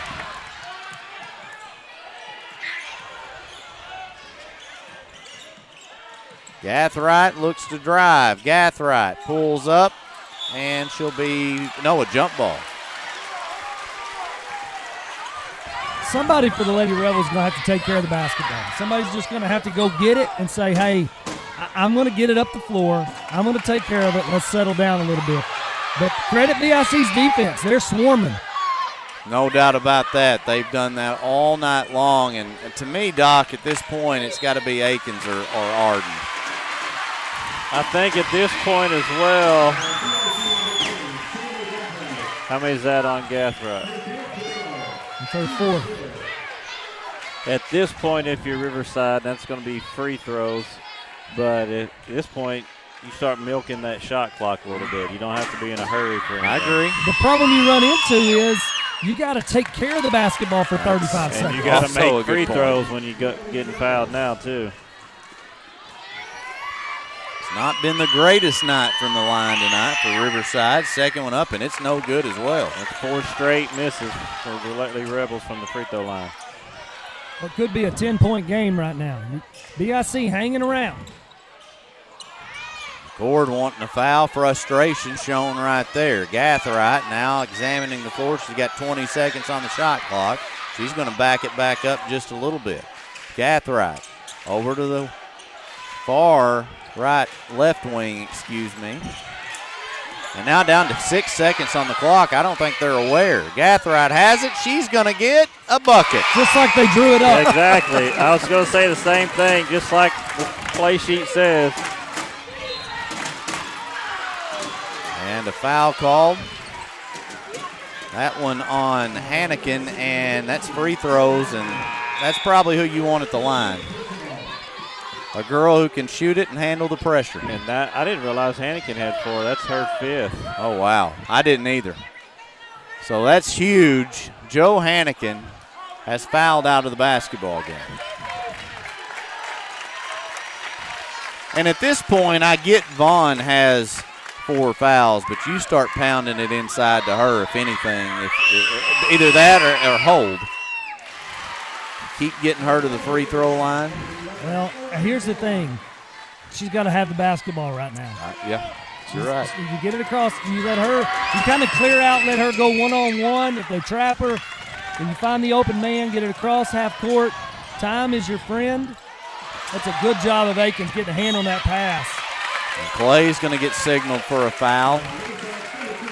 Team's 4th, so they'll inbound it here, but everything's free throws for the last 128. It's been an exciting game, guys. BIC has battled hard, battled back into this one after being down 13, and Gathright looking to make it a one-possession game. Over to the corner, three-pointer up, no good. Rebound by Akins. Akins to Vaughn. Vaughn trying to go through defenders. They'll call a foul, and she's going to go shoot more free throws.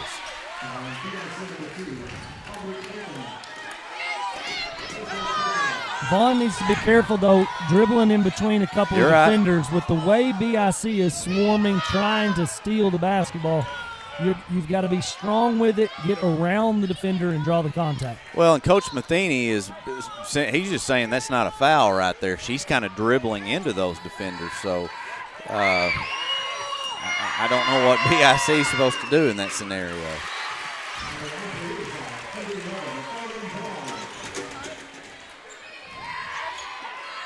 (38-32). This could make it a 3-possession game, and it will. 39-32. BIC running out of time with 1:13 to go.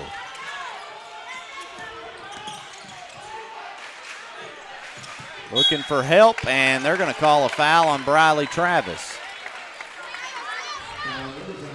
That's free throws now. That's what you want if you're the Lady Mustangs. Absolutely. You get a chance for 2 with no time coming off the clock. Coach Timms not happy with the call, and he's going to be asked to get back in his box, and Johnny Esters will come down there and talk with him. Missed free throw, an opportunity there by Wells, and still stuck at a 7-point deficit with 1:05 to go. Second one is good, and it's back to a 6-point lead for Riverside. BIC full court press. They've got it to Arden Vaughn. Arden gets it on ahead to Scout Priest, who will be fouled. She'll go to the free throw line. That foul was on Cagle. That's her 4th, guys. We are under a minute.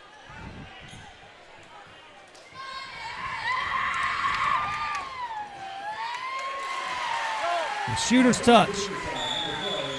And we've got a timeout. We're going to go ahead and keep it here at this point in the ball game. 7-point lead for Riverside. Guys, you've got to credit the BIC Lady Mustangs. At one point, they were down 13, and it looked like Riverside had them on the ropes. With that being said, they came storming back to close out that last quarter, and you got to give them credit. Yeah, it got to 13 there in the third quarter. That first 3 to 4 minutes of the half, Riverside kind of owned it and pushed that lead ahead, and then the 8-0 run to claw back into this one when they could have let it get away from them. They did a good job of getting back in this, and that's kind of where we are right now. Is maybe a little difference in the game is that first part of this second half where Riverside was able to separate a little bit. Doc? It's just been – here's the thing. It's been a game of – you don't want to say runs, but Riverside really built that cushion of a lead. And BIC – they played good defense all night long, but they have really ramped up that defensive pressure and forced even more turnovers in this second half than they did in that first half. Just kind of been unable to, for lack of a better term, get over the hump. I like the way Coach Timms has managed Arden Vaughn here in the fourth quarter. He started her out in the fourth with 4 fouls, got a couple buckets, got her out, and he's kind of rotated her in and out, being in foul trouble. There's a huge free throws there, both of them going down by Scout Priest. Three-pointer going up by McCord. It's no good, and it's a jump ball. It's going to be in BIC possession. 8-point deficit, though. They need a bucket right here.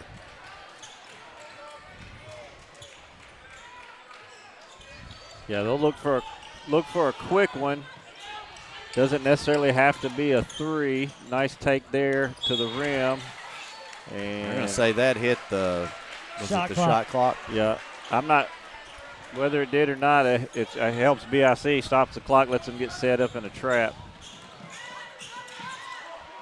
Yeah, Riverside was going to get the rebound there, so that's a good point. They break the press, though, and now Scout Priest has the ball. They will foul her and send her to the free throw line. That's a good job. She just cradled it. She was not going to throw that ball away. She did a really good job of staying strong and waiting for the foul. That is E.K. McCord's 4th personal foul as well. So with 34.6 seconds left. It's easier to say what players do not have 4 fouls. That's a good at this point. Very good point. And just assume everyone does, I guess. I didn't realize Hannikin had 4 when she fouled out. Of all the players that have been in foul trouble, I'm not going to lie, I had not kept up with that one either. Gathright pulls up, it's short. Arden Vaughn will be fouled, and she'll go shoot some more free throws with 24.2 seconds left.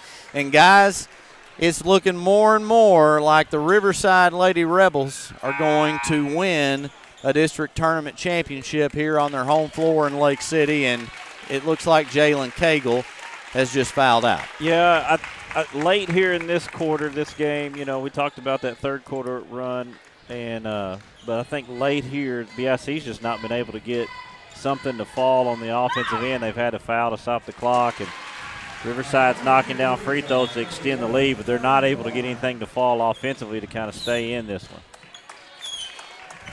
Coach Matheny now going to get some players in, and this last 24 kind of throw in the flag and say we don't want anything freak to happen to any of these girls before next week's regional tournament. They still got next week and one win to get to the state tournament. That's a very good point and probably a good decision. You want to win this game, but you got to be realistic at this point. We will have post-game coverage of the awards ceremony that will immediately follow this one. We are dwindling down to the final 10 seconds, and the Riverside faithful that has packed this gym is up on their feet. They are proud of these girls. Time will run out, and the Riverside Lady Rebels are your 2A-3 district tournament champions. It's just a resilient effort. A lot has gone on the last 2 nights, and for them to battle here tonight, dealt with some foul trouble early, really, just kind of dealt with that, did a good job there. Hey, hats off to BIC, and let's give credit where credit is due. They battled. This is a 6-point game late in the second half. Had chances, just couldn't overcome that run that Riverside made to start the second half. Yeah, I think when it boiled down to it late in the game, when they cut it to 6 there and had opportunities to even cut it more and just couldn't get something to fall, whether inside or outside. They were getting some turnovers. Then it got to the point where they had to foul, and Riverside made free throws to extend the lead, but just could not get the bucket offensively they needed to overcome that little run there in the third quarter by Riverside. All right, well, Jacob Cater handles the house announcing. Doc, you or Brad, either one. I'm going to let y'all kind of take control of taking part in this portion of our broadcast. I think we can both handle it. What I do like, Jake Tillery's running over there with his grandpa and grabbing his trophy, or his dad's named after him, and there is your – go ahead, Doc. I was at the conference runner-up. Regular season conference runner-up. Regular season conference runner-up, the BIC Lady Mustangs. They were 14-2, only 2 losses to Riverside, and now you're conference champion. Yeah, Riverside will get the conference championship trophy. They finished 16-0 in that conference.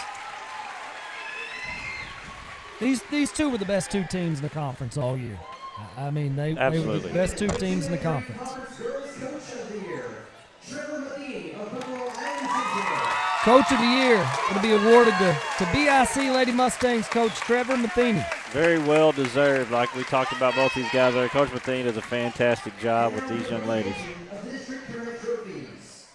The 2026 2A-3 District Tournament runner-up, the BIC Lady Mustangs. BIC now to get the district runner-up trophy. And the 2026 2A-3 District Tournament champions, your Riverside Lady Rebels. And the district championship trophy goes to the Riverside Lady Rebels. And a little, probably extra boost of emotion with Carly Jo Womack being out tonight and getting that W for her. It's good to look down there, though, and see her smiling. Yeah. Now they'll announce the all-tournament, or not the all-tournament, the all-conference team. And keep in mind, this is decided before this tournament starts, so it's based off the entire season. Based off the entire season. It's voted on before this tournament starts. Kaylee Witt from Marmaduke. Carly Moore, I think. Carly Moore.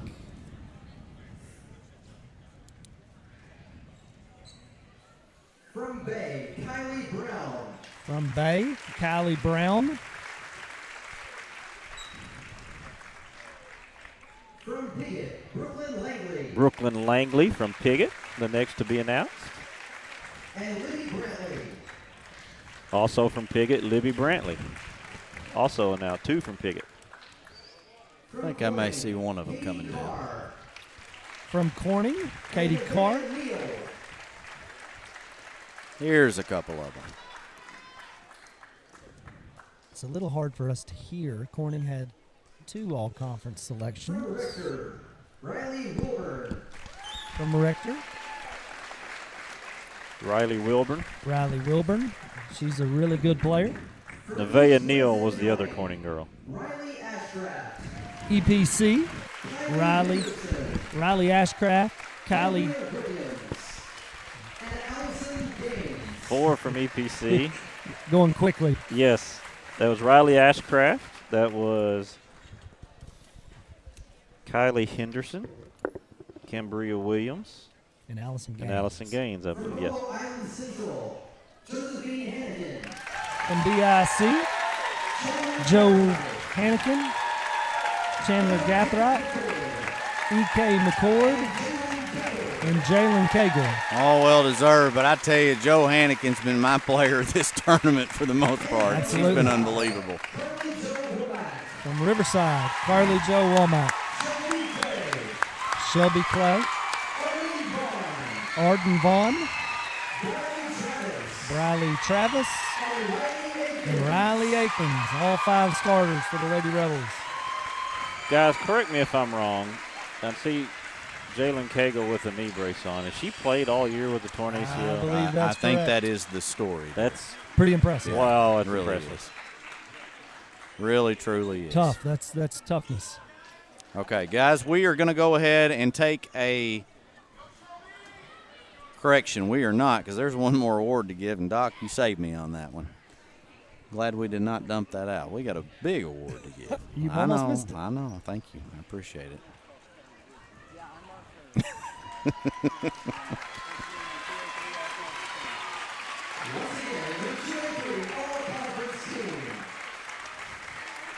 Jacob Cater again doing the house announcing. Does a good job. Young guy.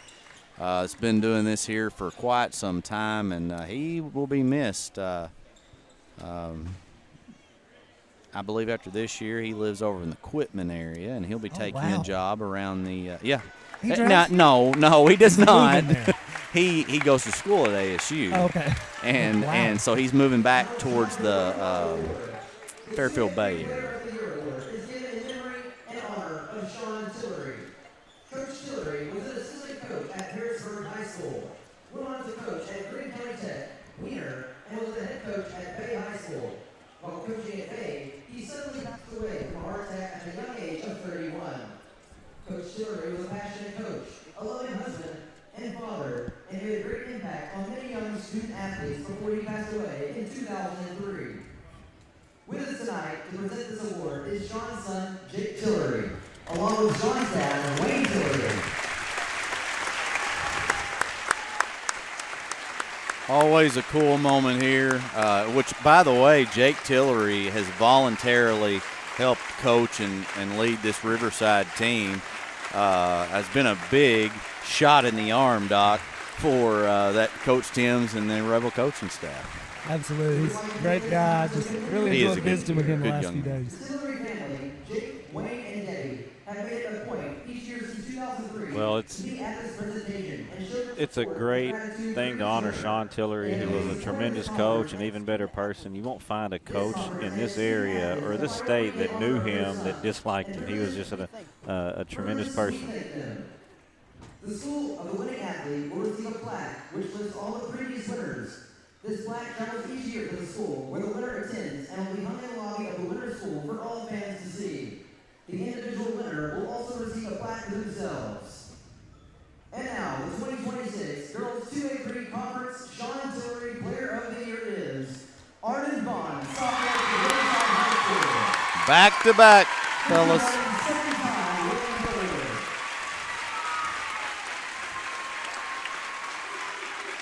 I said it during the broadcast that it'd be so shocking if it was not her. And guys, won it as a true freshman. She now wins it as a sophomore. And on an undefeated conference team, she has proven to be the best in this conference. Tremendous player. And person. Raised by two really, really good people. And you're looking at a conference, guys, that has a lot of tremendous Oh, basketball players. You got two on. Very much so. There's teammates of hers that you could save that needed votes or deserved it, and you got two or three on the other side tonight with Gathright and Hannigan that are tremendous players too, but in a deep conference of good players, much deserved for Arden Vaughn. All right, now we're going to send it to a commercial break, and when we return, we will have live pregame coverage of the boys' game. It is EPC and BIC coming up here on the NEA Sports Network. You've heard the saying, Northeast Arkansas, it ain't over till it's over. And it's just getting started. Glensay, Empower, NEA Sports, Temple Baptist Church, and KJNB are bringing the heat at the 2026 Northeast Arkansas Baseball and Softball Media Day, Wednesday, March 11th. High school teams from across the region will join us to give insight into how it's going so far and what we can expect this spring. This is where the stories start. This is where the season begins. Don't miss a moment. Watch it live March 11th on the KJNB Facebook page. I'm Rachel Dunnigan Hickman, and I'm excited to be running for the school board, Position 2 in the Buffalo Island Central School District. My husband Brett and I are raising 4 students who are currently enrolled in the district. I'm also a proud graduate of this school system and a longtime supporter. I work right here in our community, and I care deeply about keeping our district strong by supporting great teachers and staff, keeping students safe, and making sure every child has the opportunity to succeed. I'd be honored to earn your support and your vote. Thank you. R&J Farms is a proud supporter of the Riverside Rebels and wants to wish the best of luck to both the boys and girls basketball teams this season. Go Rebels!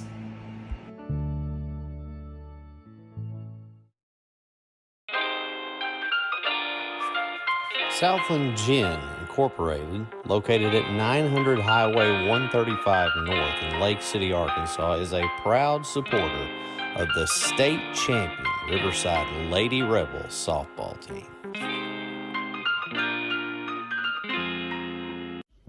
Monette Co-op Incorporated, located in Monette, Arkansas, proudly partners with Tailgate Time. Tailgate Time is here to support our local farming community. You can give them a call at 870-680-0222. Monette Co-op is a proud supporter of the BIC Mustangs.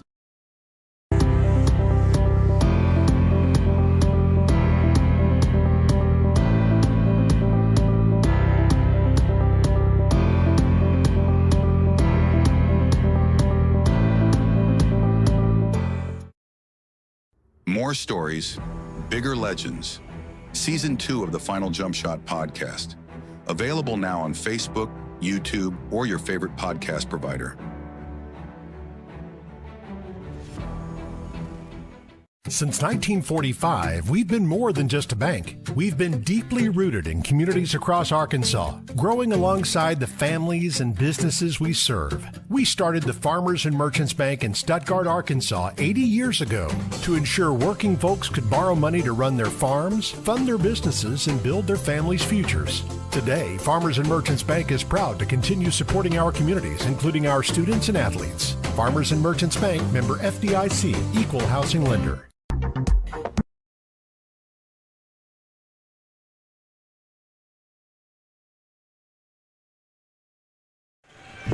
Want to welcome everyone back here to the 2A-3 District Tournament Championship. The Riverside Lady Rebels have just won, and now it's time for the boys' game.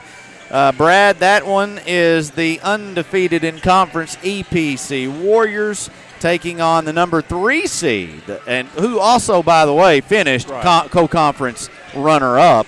So technically, you could argue they're the tied. Yeah. I mean, it's a 1 and a 2. They were the 3 seed in the tournament on points, but they tied Bay for this conference runner-up. So essentially, you have another number 1 versus number 2 seed here. Does BIC have the ability and firepower to win this ball game? They have played very well late in this season. They've won 11 out of their last 13 games. They've got a very balanced attack.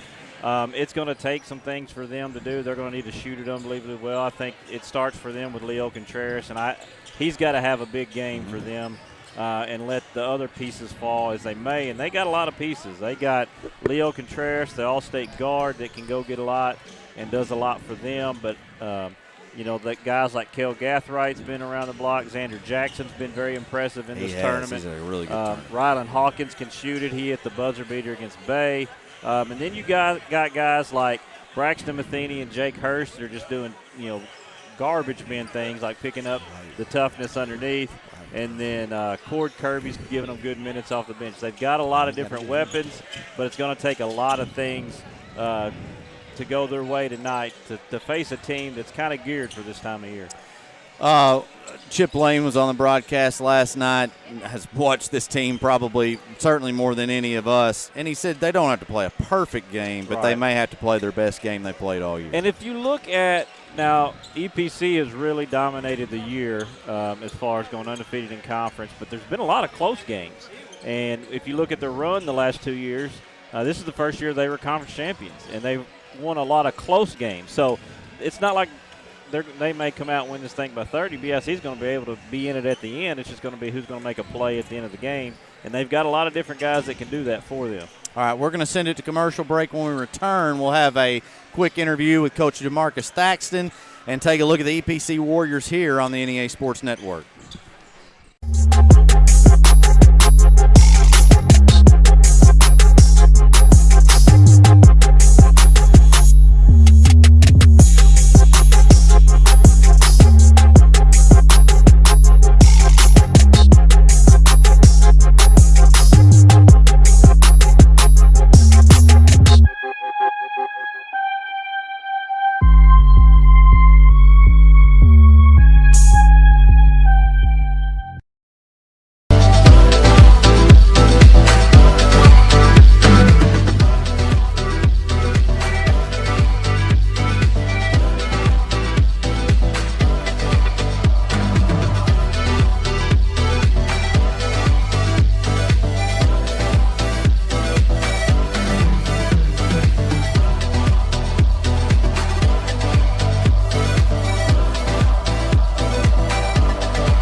140 years, homeowners and DIYers have trusted Barton's for their home improvement needs. From small projects to remodels to building a home, our experts are here with the tools, knowledge, and advice to make your project a success. With 10 100% employee-owned locations across Northeast Arkansas and Southeast Missouri, delivery, installation, and free design services, Barton's is your trusted partner for every project. Visit us online at bartons.com. Build it better with Barton's.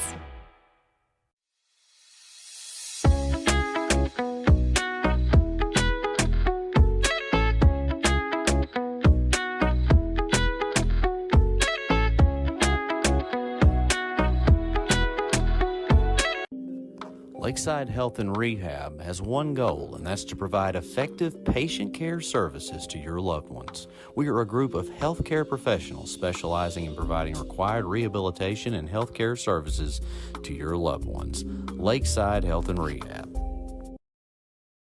Back here live in Lake City, and now we talk about the EPC Warriors, a team that has not just made a run through this conference, guys. They are back-to-back state champions, and, I mean, they are just something else. Very talented. That's an understatement. They play hard. They're going to battle. We saw them earlier this year, had a little bit of a rough outing, played a team out of Memphis, I think, that was really, really good. I think maybe that was a wake-up call for them. Yeah. I think maybe they've righted the ship You quite think a maybe bit Coach since then. Thaxton might have done that on purpose? I wouldn't be surprised. Well, like I said, maybe during the break, he gears his team for this time of year. This is the first year they're back-to-back state champions. This is the first year they've been conference champions in the 1 seed in this tournament. 2 years ago they were the 5 seed and made a run, and then last year as the 2 seed they made a run. But they got Jacob Gaines it starts with him. They've got A.J. Johnson and Jarius James. They can score from the guard spot. Then the Real brothers down low are just immovable objects. They're just so strong and take up room there. But I think, Garrett, we did that game with Arlington, and they were never in it. But since then, they've won 10 straight games, and they're ready to roll now. It seems postseason time. Maybe that's what they needed. All right, we're going to send it to a quick break, and when we return, we will have the starting lineups here on the NEA Sports Network. When I was growing up, I would chop cotton occasionally for my dad. He let me start working with him at the gin when I was 16. We have about 15 family farms that we are working with through the gin.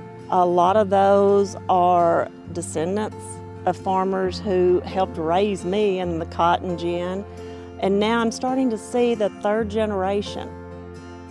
I feel like as a ginner and also as a producer that we have to do our best job for the consumer. We are trying this by being able to trace this back with DNA, to be able to not just say this is what it is, this is where it came from, but being able to prove that. All you have is your word and your work.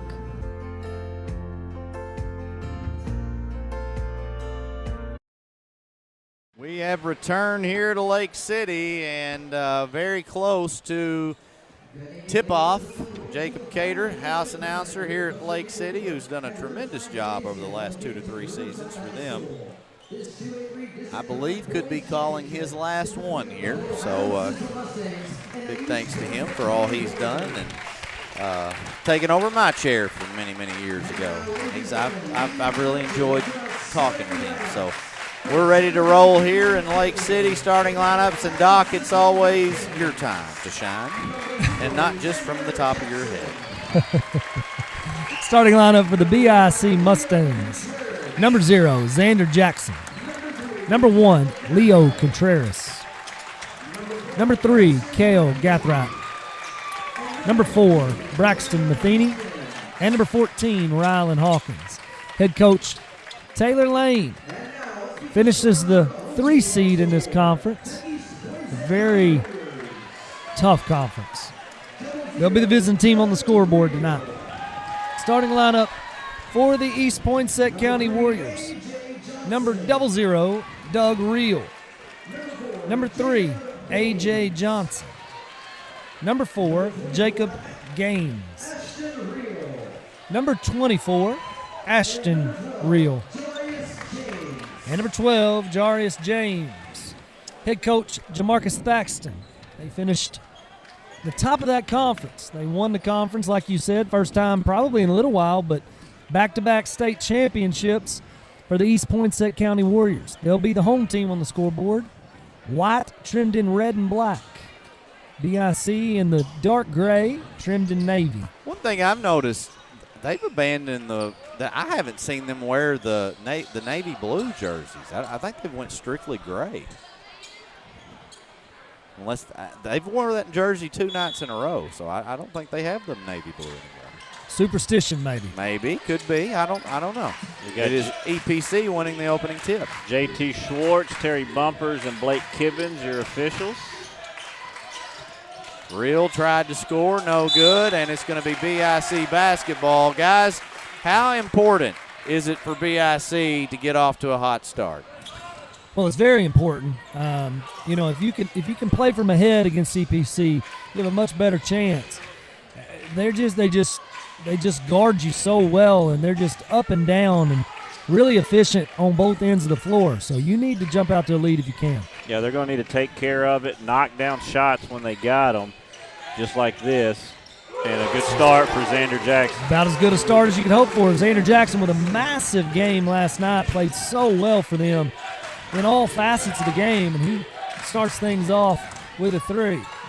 Reel underneath, and that'll be corralled by Matheny after a couple of misses there by Doug Reel. BIC coming out with a press, going right at them. We're going to pressure you right back, which is an idea a lot of coaches have. Pressure a team that likes to pressure. All right, Hawkins has the ball at the top. Now Leo Contreras. Leo had a fairly quiet night last night. He's had a quiet tournament. Now, if you look at the stat sheet, he's filled it up, but he hasn't put up the points up, but he hasn't had to. Xander Jackson's been very good all tournament, and so have some of these other guys. 3-pointer from the corner, no good, and there's a battle down low. I think they're going to get Matheny on a hold. Yeah, he just kind of got under gains on that rebound there, and they're going to get him for a push. Jamar Young coming in very quickly off the bench for Real. Gets it into Gaines. Gaines battles, and he'll be fouled. The thing about EPC, we talk about a BIC getting out early. EPC's not going to flinch. They're not going to panic. We talked about all the close games they've won over 2 years. A lot of these guys on the floor have been a part of those state championship teams, and they don't ever panic, flinch, and that's a testament to Coach Thaxton and the excellent job he's done in the 2 years as the lead Warrior. Well, one thing that stood out to me on the state championship team from 2 seasons ago is it was a rarity that they wouldn't be down anywhere between 5 to 9 points in the fourth quarter with, 4 minutes to go, and then and it was nothing. They would mount comebacks and win. So they know how to do it. The thing about this, you've got to put them away. You have to put them away if you have the opportunity. That ball is loose, and Hawkins will pick it up. It'll be a backcourt violation, and EPC will get the ball over on the sideline. First turnover for BIC, and they're going to have to take care of it, knock down shots like they did earlier to not allow EPC easy buckets. They've done a good job so far. They can't let that become a snowball effect. Easier said than done, though, because these guys get down and guard you. No doubt about that. Gaines looks to drive. Going to kick it back out to James. 3 up, no good, out of bounds. It'll be BIC basketball. One thing to note, guys, from last night's performance from EPC, they literally played every single player with the exception of maybe one that's written on our roster here. I know they played over 9 to 10 players, and they've already got a new person in the game right there that just picked up that steal, and he's going to take the 3. And he got it. That's a nice, Young got his feet set there, able to knock that one down. BIC going to have to take care of the basketball, Brad, just like you said. Well, they kind of left Contreras back here by himself in the trap, and then he picked it up, which was in no man's land. It's going to be a foul there on A.J. Johnson. But as good a guard as Leo Contreras is, and I said to you, we had him against Bay that night, that the first time I'd seen him in a while, I was super impressed with him. He's not going to be able to do this one-on-one against their pressure. Get it in, and now a foul called on James. Jackson tripped from behind, and that is his first, second team foul for East Poinsett County here on back-to-back plays. And there's another foul. That's on Jacob Gaines. And Taylor Lane kind of helped, gave an assist on that call. Matheny now. It's Jackson on the drive. Hawkins. And he's up with it. He tried to bank it in, no good, but how about Jackson, and he can't stick it back in. Good move by Hawkins to get the fall. Good board there by Jackson, who's done a little bit of everything in this tournament. Three-pointer short by Young. And the Mustangs have the ball back. Interesting Dangerous pass right there. We talked a little bit off camera about teams in this tournament that have kind of, in their first game, looked sluggish, and I had BIC against Corning, and there's another turnover. And early in that one, BIC had trouble with scoring and such. EPC did not look sluggish in their first game last night. And Gaines just muscles his way in for their bucket, and now EPC on a 7-0 run. That's right. And the fourth turnover being a big part of that reason why. Cord Kirby checks in for Jackson.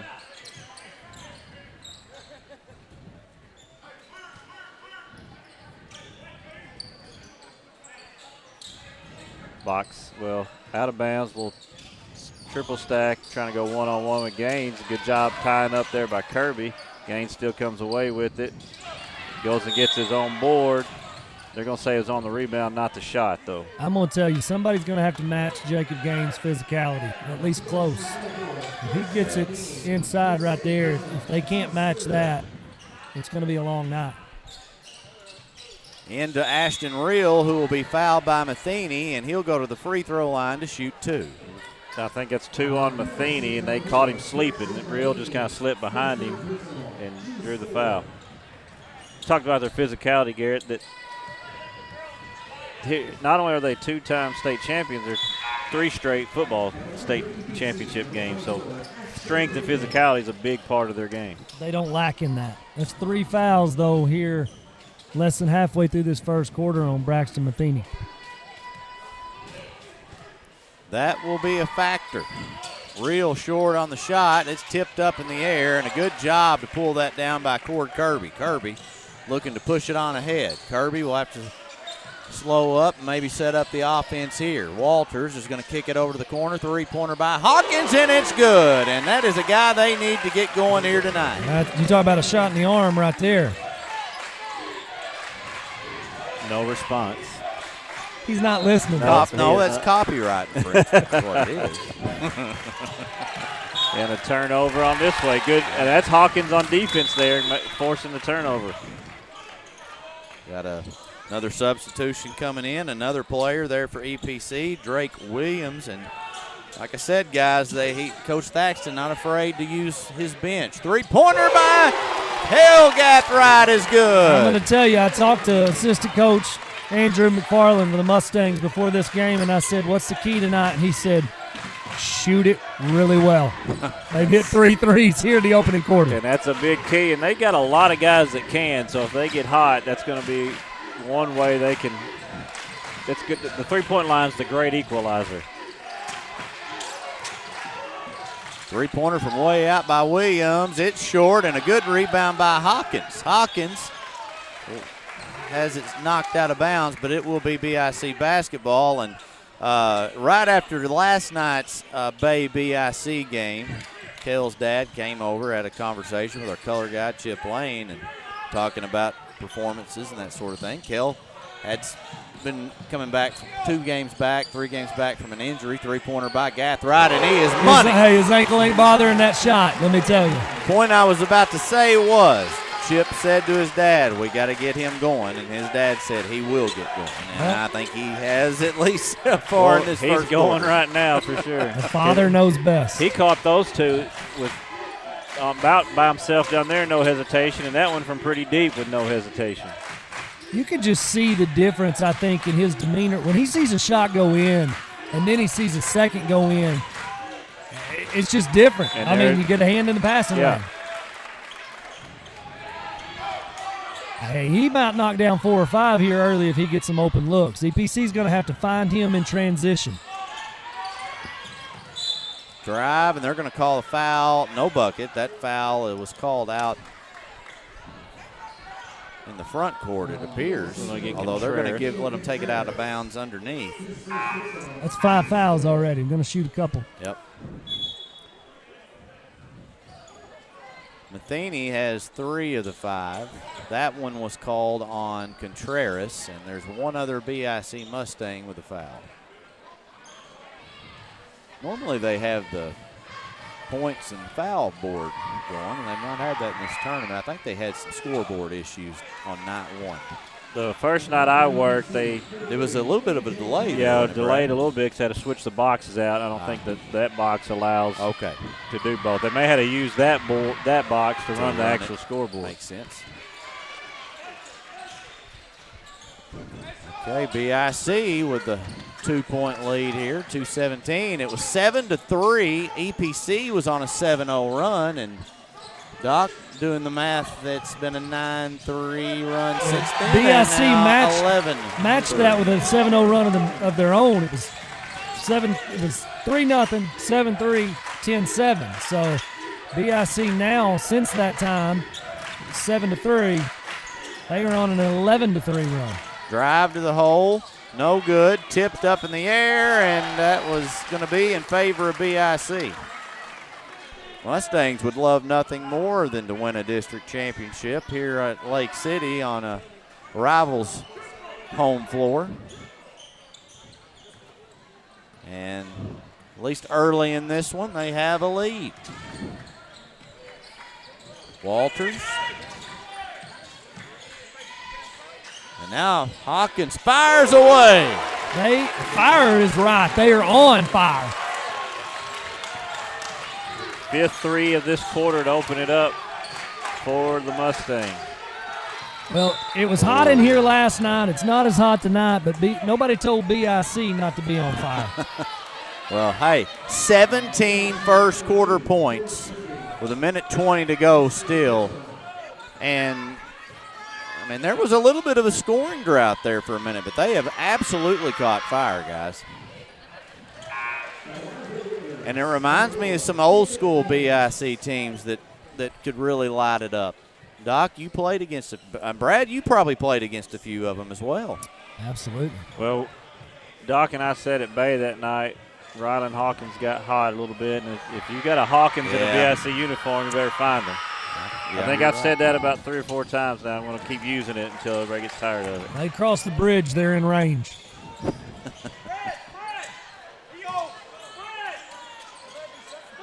Three-pointer again by Hawkins. He's left wide open. That's a heat check, but, man, that was close.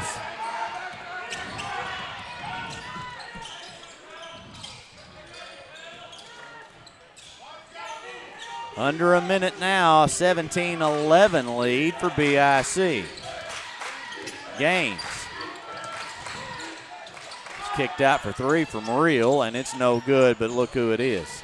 Doug Reel. And EPC maintains possession. Ashton has it back. Drive by Johnson, kicked out. 3-pointer going up for the Warriors, no good. Walters with the rebound, and now Contreras thought he had a breakaway, but EPC has the ball again. That is EPC guys to a T. They just keep getting the ball back, and it just demoralizes an opposing team. It's just tip, tip, tip, steal. Yeah. Tip, tip, tip, steal. Gaines over to Johnson for 3, no good. And Doug Reel going back up. He got a shot blocked, tipped, and it goes in. That is just unbelievable. 17-13 as we close out the opening quarter. BIC on top here on the NEA Sports Network. I'm Rachel Dunnigan Hickman, and I'm excited to be running for the school board, Position 2 in the Buffalo Island Central School District. My husband Brett and I are raising 4 students who are currently enrolled in the district. I'm also a proud graduate of the school system and a longtime supporter.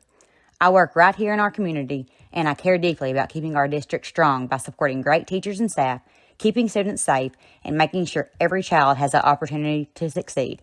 I'd be honored to earn your support and your vote. Thank you.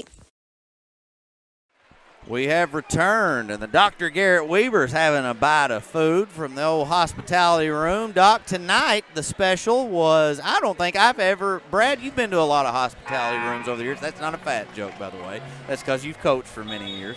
I don't know if I've ever been to a Mexican theme. Oh, food. yeah. Have you? That's a staple. You go multiple nights, Mexican food's always on. The other night, breakfast was the first for me. That I've only seen that at Riverside. I'm going to tell you, this is delicious. It is very good. You're having a massive portion of chicken enchiladas right now. That is was a fat big joke. bite. It was a fat joke. It was the biggest bite that was impressive. Hey, look, a basketball game broke out.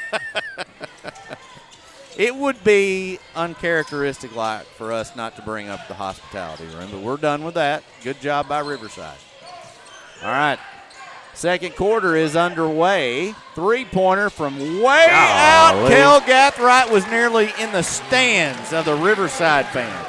He was deep, almost out of bounds, a hand in his face, and he shot it with so much confidence it looked good the whole way. I mean, these guys are really feeling it. When you're in a zone like that, you don't even look where your feet are on the floor. You just see an opening and you shoot it. Here comes Kirby. Finding him again. There it is. That's in. Oh, thought for sure. Contreras with an offensive board. He'll get it out to Kirby. Kel wants the ball. He's going to fire away from the top of the key. It's off. And you can't blame him for taking those shots. No, you want him to keep shooting it.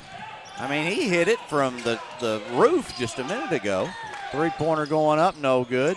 Rebound by Ashton Reel, and he'll draw the foul. What EPC doesn't need to do, though, in this one, in my opinion, is get into a three-point shooting contest. They need to get the ball inside, keep pounding it inside, do what you do so well. If it turns into a shootout and BIC keeps shooting like this, you're going to be playing from behind all night. Well, go ahead. It's just way too early to start panic mode and try to match them. Oh, they say he stepped across the line. They'll wipe that one out. No free throw. But, yeah, it's way too early to start matching them shot for shot. Even defensively, guard like you've been guarding. Law of averages usually catches up. If they continue to shoot it like that, at some point you might change it up. But 0 for 2 now with the violation. But if you're BIC, one thing you got to do a little bit better is rebound on the defensive end. Walters dumps down to Kirby. Kirby will finish, and that was a great play by Walters to Kirby. Yeah, great cut by Kirby, great find by Walters, and a good strong finish by Cord Kirby. Drive by Gaines, no good. Tipped, and it's James coming away with it, and a new 35. Johnson back to Gaines. And that one's tipped. It should stay in favor of East Poinsett County, and it will. That was out on Gathright. Assistant coach Andrew McFarland was trying to sway Terry Bumpers in a different direction. Can't blame him for trying. Johnson gets it inbounds to Gaines. Gaines being guarded heavily by Jackson. Gaines muscles his way in, and he'll draw contact. And Coach Taylor Lane begging to ask how that was a foul and wants an explanation.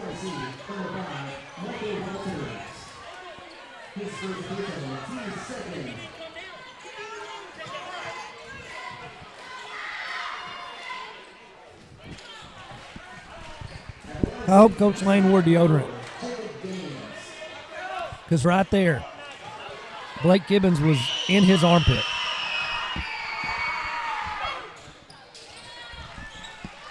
Two for 2 for Jacob Gaines. 2, 4. That's 5 for 6 from the free throw line. He's got 7 on the night. 7 of the 15 for EPC. Hawkins. Oh, he was there. Just a second late. I understood the idea for sure. Three-pointer going up. It's no good. And it's Doug Reel who gets it stripped away, and then he gets it back. Guys, that's just pure and utter muscle. Yeah, Walters stripped it from him, and he just took it right back from Walters to score. But that's definitely what's going to, way they're going to claw back. And if you're Taylor Lane, you got just really hammer to your guys. You got to make contact on the ground with these guys. You can't try to jump with them. Now, making contact with Doug or Ashton Reel underneath is tough because they're pretty hard to move. Contreras, I believe, back in.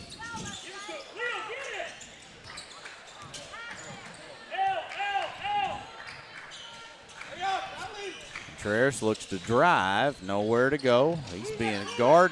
He's a guard being guarded by one of the post players in Ashton Reel. And he's not giving up any space on him. Like, he didn't lose any ground on him. He can move.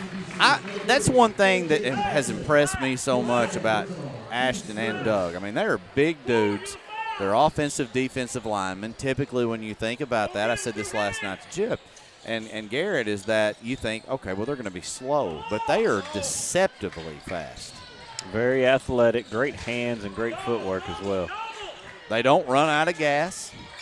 I mean, they are in it for the long haul.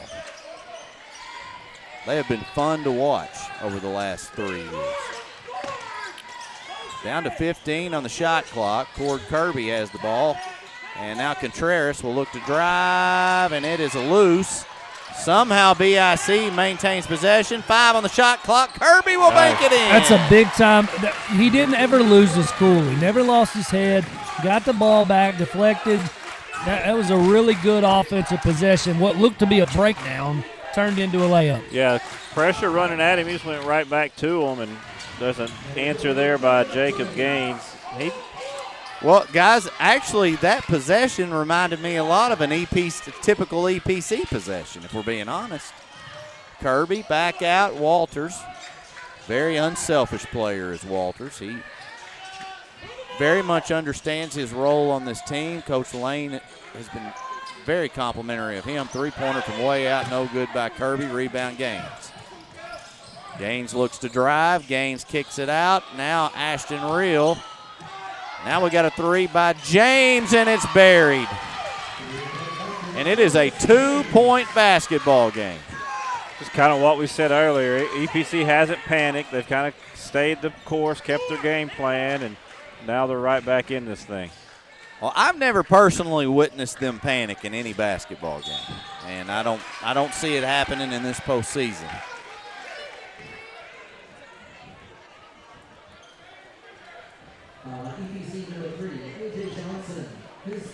Third on A.J. Johnson, so we'll see 33, and that's the one we don't have on the roster. Y'all had it last night. That is Stone, I believe, Hayden Stone, who came in right off the bat and knocked down a three for them. I'm going to double-check that real quick. That one up in the air. Walters with a save. I told Marcus the other night, here's Gathright short on that three, rebound to Ashton Reel, but Walters is kind of the personification of playing with your hair on fire, and there's a big three. That's Jarius James. And Doc, we witnessed him at Bay get hot real early in that one and put a lot of points up. He can score in bunches. 30-second timeout. We'll be back here in just a moment.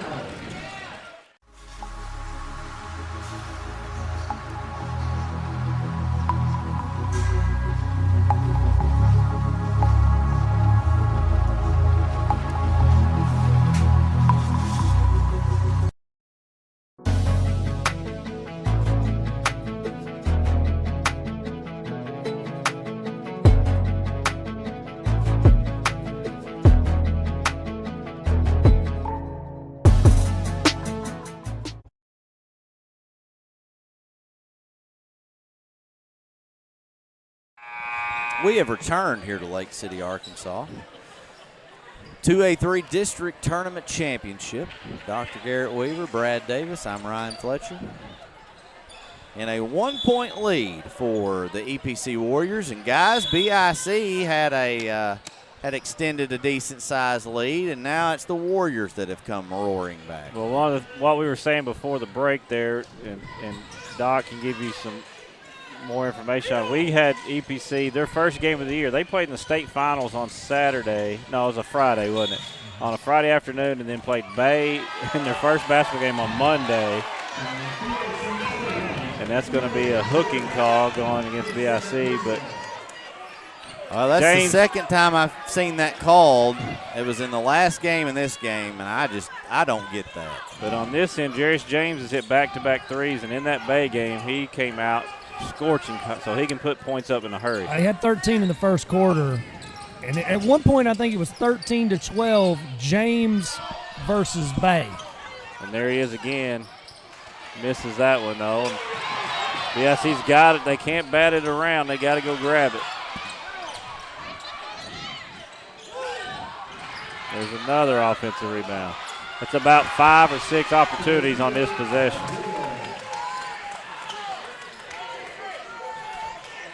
Well, now a 3-point lead for the Warriors, so BIC needs an answer here. Contreras now has 3 fouls. So trying to get him out of this basketball game is Coach Lane. Got to be really careful on this possession. Contreras for 3. It is short. And now look for Ashton Reel to take it to the bucket. He misses, but look who's right behind to follow up. Another offensive rebound. 8th point for Jarius James this quarter. And Doc, you mentioned about EPC not panicking, shooting a bunch of threes. BIC, even though with the hot start, don't necessarily need to fall in love with it. Get some paint touches for threes. Well, and they're spreading the defense out, and EPC's going to give up some points in the paint with the way they extend their defense. BIC's just going to have to take advantage of that. They need a bucket. Gaines yet again just plows his way, slicing and dicing through the lane, and it's a 7-point lead for EPC. Now under a minute. Contreras still needs to be careful here. He's probably going to get to play the rest of this quarter, so really going to have to be smart not to pick up a foul. Shot blocked. Gaines has a chance to go score again. Contreras better be real careful. And it is now a 9-point lead for the EPC Warriors. What a second half in this quarter, guys. Yeah, they can just do this in quick fashion.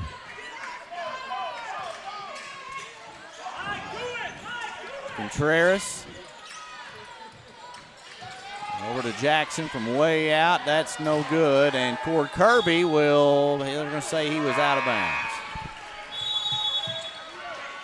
And it's Kel Gathright checking in. He's going to get Contreras. They're really owning the offensive glass. So one of the first things I think Taylor Lane's got to discuss with his guys is we got to find a way to get rebounds and not give them 3 or 4 opportunities, and that might cut their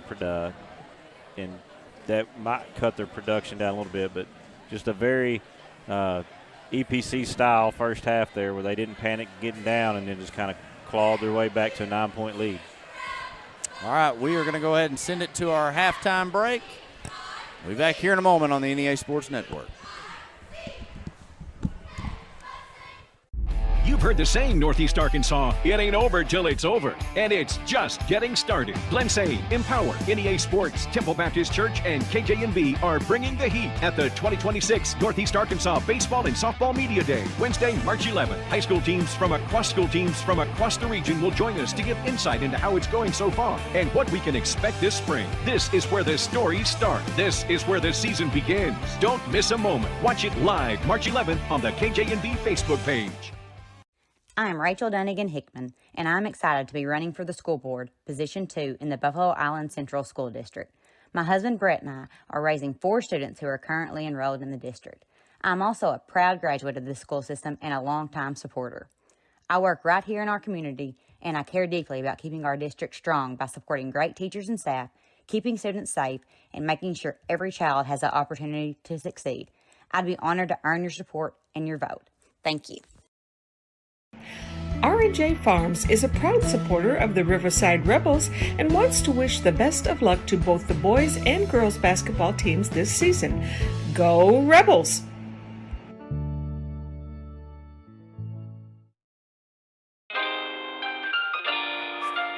Southland Gin Incorporated, located at 900 Highway 135 North in Lake City, Arkansas, is a proud supporter of the state champion Riverside Lady Rebels softball team.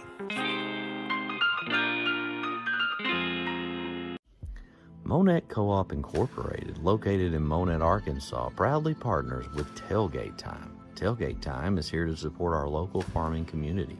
You can give them a call at 870-680-0222. Monette Co-op is a proud supporter of the BIC Mustangs.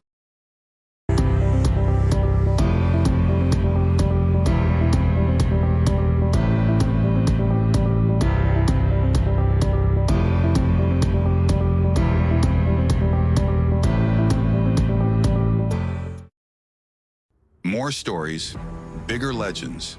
Season 2 of the Final Jump Shot podcast. Available now on Facebook, YouTube, or your favorite podcast provider.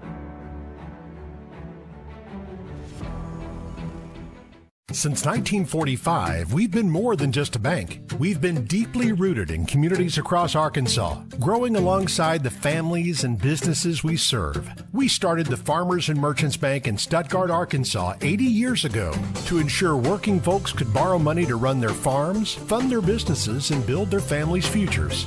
Today, Farmers and Merchants Bank is proud to continue supporting our communities, including our students and athletes. Farmers and Merchants Bank, member FDIC, equal housing lender.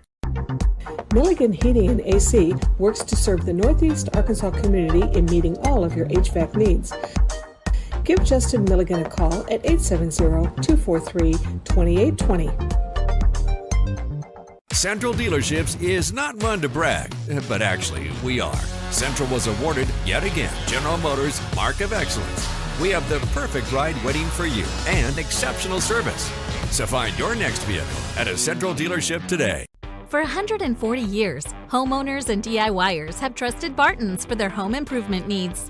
From small projects to remodels to building a home, our experts are here with the tools, knowledge, and advice to make your project a success. With 10 100% employee-owned locations across Northeast Arkansas and Southeast Missouri, delivery, installation, and free design services, Barton's is your trusted partner for every project. Visit us online at bartons.com. Build it better with Barton's.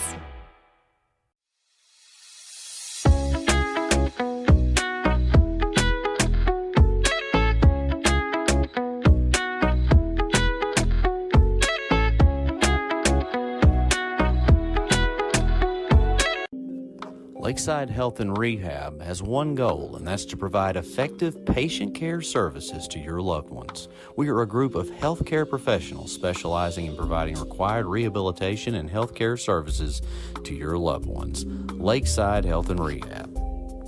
Out here, life moves different. Not slower because we're behind. Slower because we choose to soak it in. From post to posting, from stream to streaming. With Empower Broadband, we can FaceTime family across the country and get our work done so we can give back to what matters most. From game to gaming, from boots to booting up, faster internet doesn't mean a faster life. It means more time to enjoy the slow one. Connect faster, live slower with Empower Broadband.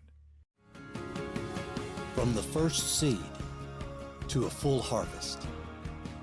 From their first steps to their final day of school. From the everyday to the big adventure. From a great job to a greater calling. A true community bank is there through it all because every journey matters.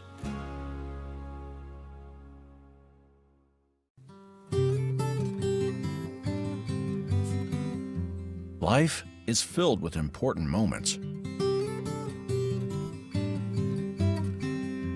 Let Farm Bureau be with you during all of them.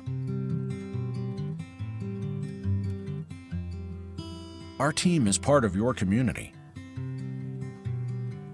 Because at Farm Bureau Insurance of Arkansas, we will be there when it matters. At Southern Bancorp, we are wealth builders for everyone. We see building wealth as helping people succeed in creating strong financial futures. For some, it's having tools to build credit and buy a first home. For others, working with our award-winning SBA team to launch or grow a small business. And still others might use our unique savings plan today to save for tomorrow's dreams. Wherever you are in your wealth building journey, Southern Bancorp can help. Stop by or visit banksouthern.com to get started. Southern Bancorp, member FDIC, equal housing lender.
Bowman Brothers Incorporated is a family-owned and operated business that served Lake City and Northeast Arkansas for over 50 years. We currently operate a retail hardware store, also selling guns, construction company, real estate, rental property management, and many storages.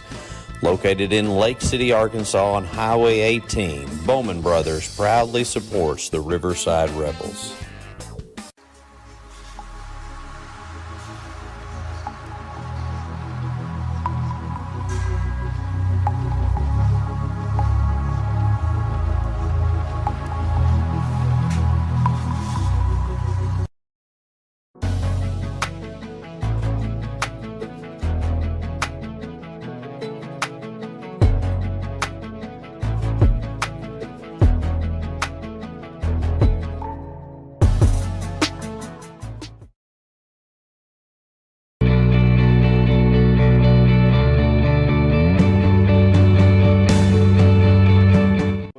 Now number 14. Okay.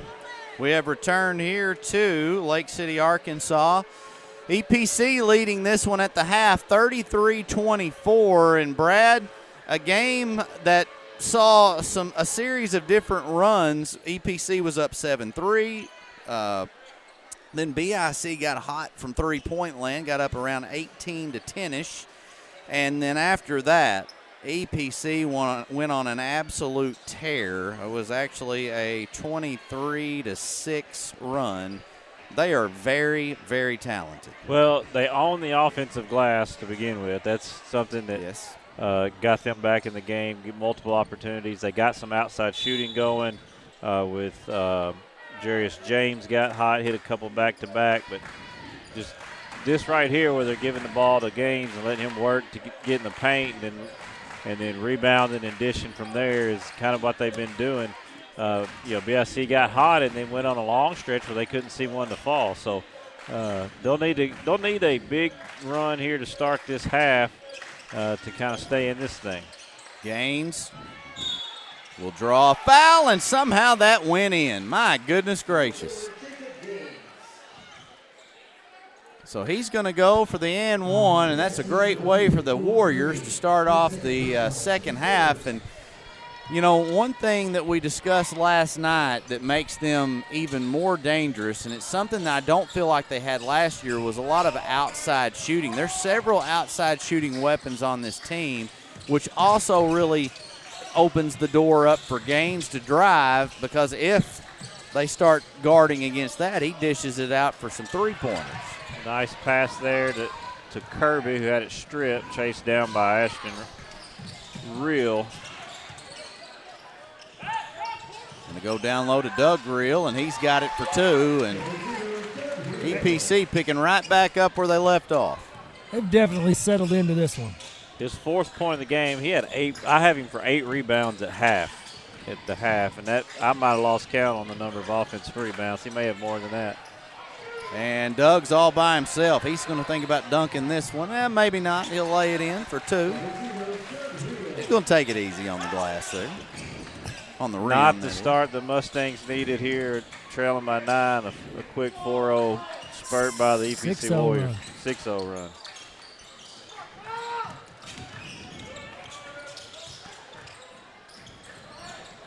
Got to find some offense somewhere.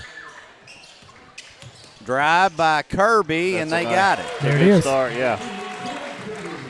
They hit those threes early, and you can tell that EPC's focus is really getting out and guarding the ball a lot harder than they were, not leaving those guys open. So that's one thing that Mustangs need to do is keep attacking the glass as Gathright gets a steal there. It's good hands by Gathright, able to deflect it, but also able to corral it.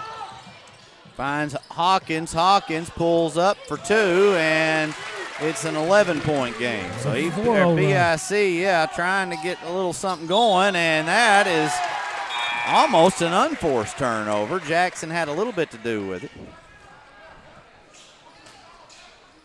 Bucket here, and you're cut it to single digits. You know, Hawkins has 10 points now with that bucket.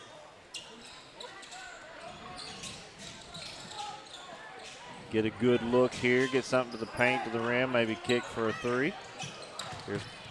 I think Kirby could have turned the corner there or kicked to Jackson if he would have kept going.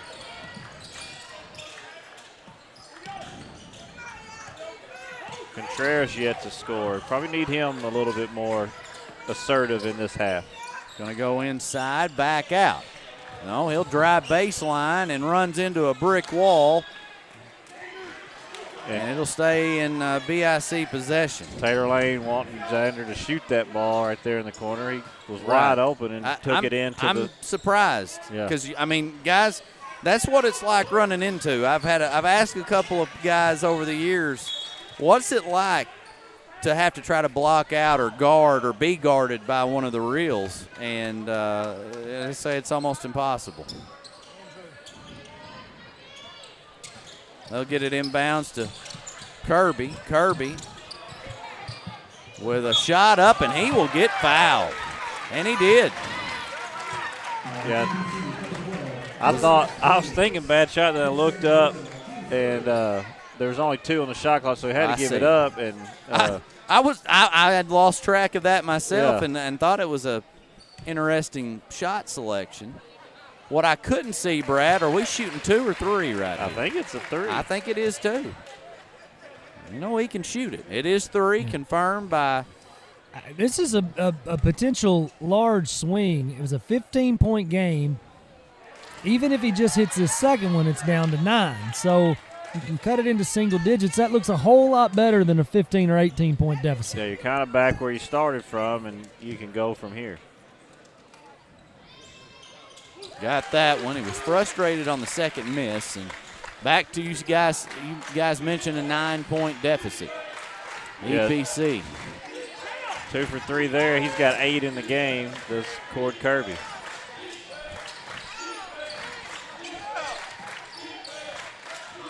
Now they're revving up the pressure a little bit. Oh, we got a timeout taken by Coach Thaxton, and we will take one too here on the NEA Sports Network.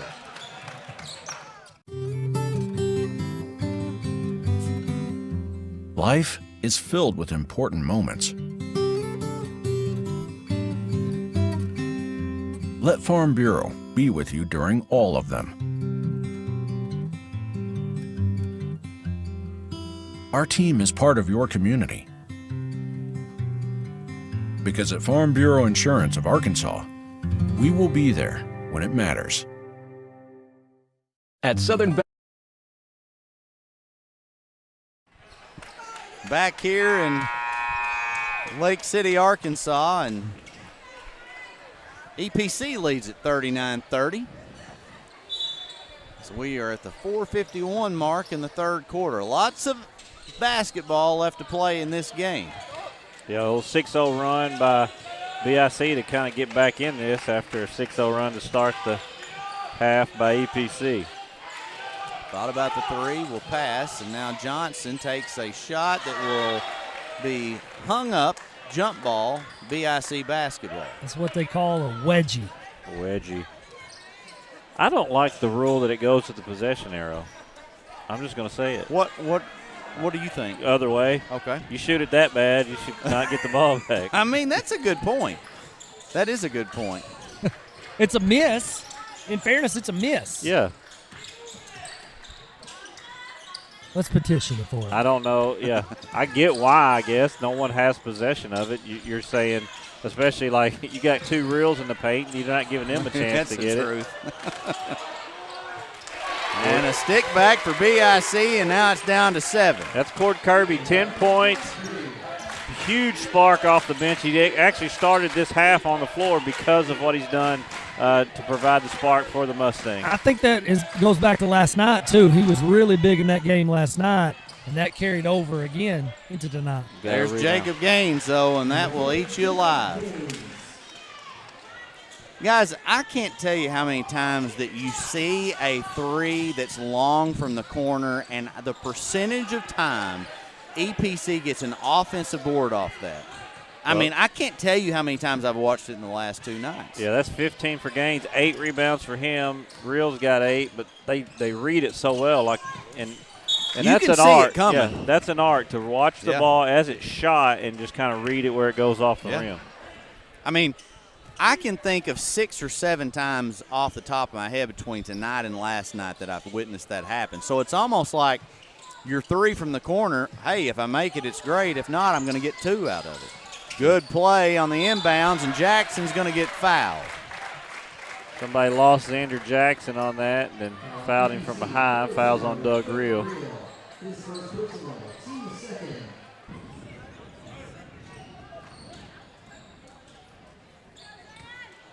Jackson hit that first 3 of the game, has been quiet since. Trying to get back into a rhythm here. Knocks down the first one. Doc Jackson had a good game last night. Yeah, and that's what I said. He did everything really well last night, both ends of the floor. He's kind of emerged here in this second half of the season. Oh, my. Glad he's okay on that play, and they're going to kick over to the corner. Now AJ, and they're going to pull it back out and set some stuff up here with an 8-point lead.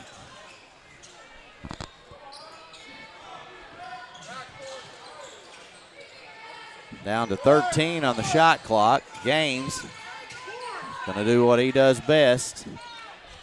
He gets to the hole. This time it won't fall, but look at second thing he does best, and that's get boards. However, offensive foul called, and who was that to take the charge? Rylan Hawkins, I believe, stood in there and took it. Right.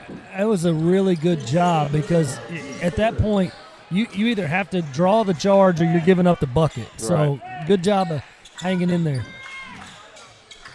That was another ball, though, that wasn't even a 50-50 ball. It was a low percentage for Jacob Gaines to get, and he went and got it. But a good job by Rylan Hawkins to draw the charge. Kirby drives, is short. There's Jackson with the board out to Gathright. He's short. Toward Kirby again, has it stripped. Jackson and Kirby are both really good athletes. They get up really well, rebound really well.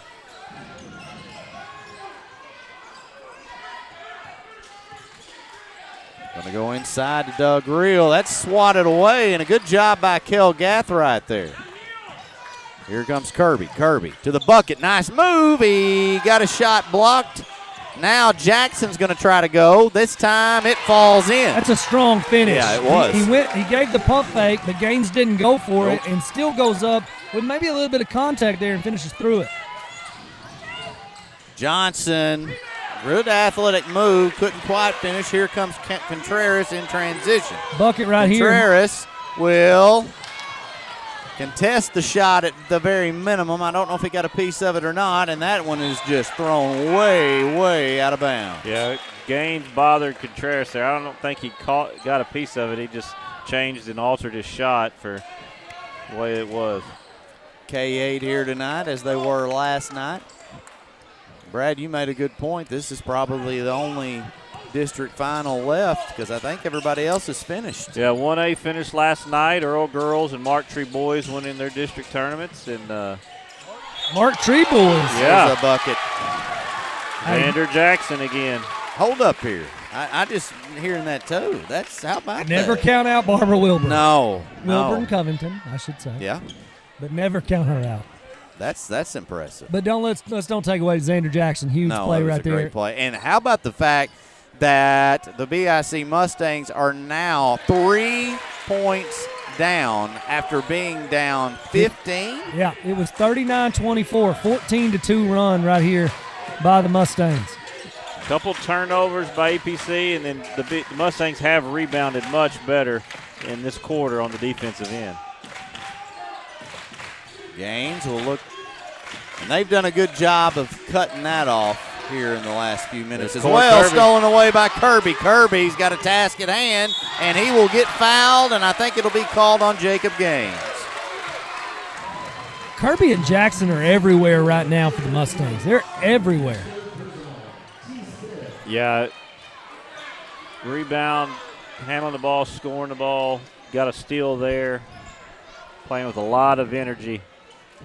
How about this, guys? Some life back Since into the about Mustangs. the third quarter last night to this point in this game, Cole Kirby has Cord been a Kirby. big time. Yeah, my bad. Cord Kirby has been a big time difference maker for this BIC Mustangs. Well, Cole Kirby would be too, I guarantee it. Yes, The he would. Former Brooklyn Bearcat could actually play, but Cord. Well, I guarantee he's proud of his brother. Absolutely, I see him across the way, and Cord making a major factor in this one. I hope I haven't been saying that all night. I don't believe you have. Okay, good. All right, it's a 1-point game.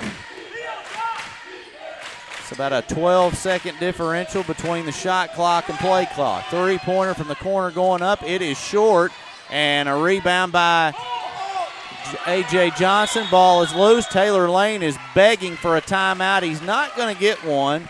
It'll be a jump ball, and it will be in possession of EPC with 19.3 seconds to go. Hayden Stone checking in for EPC, and Walters is checking in for BIC. Contreras, you forget he's still got 3, so he's just trying to get him out of here without getting his 4th foul in his defensive possession. Good move there by the bench. That was a walk. They don't call it, however, and BIC with the board. They've got 10 seconds on the clock. Now Kirby recognizes the time. He looks to go to the bucket, pull up 2, and he buried it. He buried it. That will end the quarter. And how about that? The BIC Mustangs have the lead. We'll send it to a break and be back here for the final quarter of action. Was that 1945, we've been more than just a bank. We've been deeply rooted in communities across Arkansas, growing alongside the families and businesses we serve. We started the Farmers and Merchants Bank in Stuttgart, Arkansas 80 years ago to ensure working folks could borrow money to run their farms, fund their businesses, and build their families' futures. Today, Farmers and Merchants Bank is proud to continue supporting our communities, including our students and athletes. Farmers and Merchants Bank, member FDIC, equal housing lender. Milligan Heating and AC works to serve the Northeast Arkansas community in meeting all of your HVAC needs. Give Justin Milligan a call at 870-243-2820. Central Dealerships is not one to brag, but actually we are. Central was awarded, yet again, General Motors Mark of Excellence. We have the perfect ride waiting for you and exceptional service. So find your next vehicle at a Central dealership today. As we went to break, I did not announce the score because on the scoreboard it read 43-41. Kirby hit a 2. That was a long 2, but it was a 2 to end the quarter. They have since corrected it. BIC now with a 42-41 lead after being down by 15. It was 39-24, 18-2 run over the last 6 or so minutes of that quarter gives BIC the lead. And Brad, I mentioned that EPC going into the halftime break had went on a 23-6 run, I believe. So both teams have put together some impressive runs. Yeah, it was 6-0 run by EPC to start the second half and looked like to be pulling away. And here comes BIC roaring back, led by Jackson. Cord Kirby. That was all the way in and out, but Cord Kirby with 14.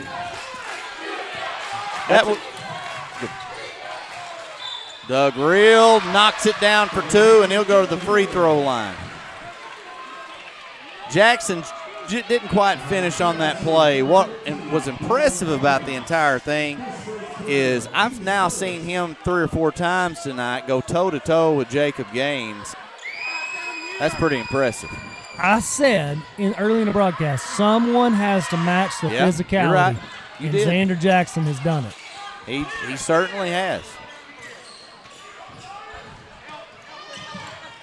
Kirby again to the rim. Missed that one, but he's just attacking the rim. He is.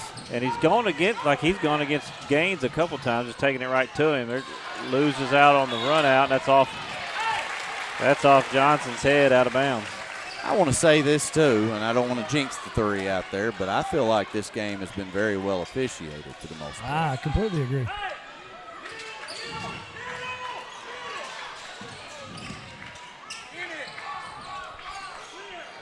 All right. Under 7 minutes, EPC with a 1-point lead. They are, guys, in a situation where they've been here and done that many, many times. BIC, not so much over the last couple of years. A younger team. 3-pointer, and it's good. Listen, when you're playing the way Xander Jackson is, confidence is not an issue. And he stepped into that 3, stepped back, and then into that 3 with so much confidence. That one way off, and it's Kirby that comes away with it. Kirby go to Hawkins, and they're going to try to figure something out here with 6:15 to go in the fourth quarter, up 2. Talked about Xander Jackson hitting that opening 3 and being quiet, and ever since I said that, he's just done nothing but score 9 points, get about 4 rebounds. He must have heard me, and I wanted to prove something wrong. Here's Contreras. And look at Jackson, nearly took that one away, but a good job by Johnson. Johnson over to Gaines. Gaines slices, dices, no good, gets his own rebound and sticks it right back. He's just unbelievable. Yes. He's too strong. He is. I'm telling you. It just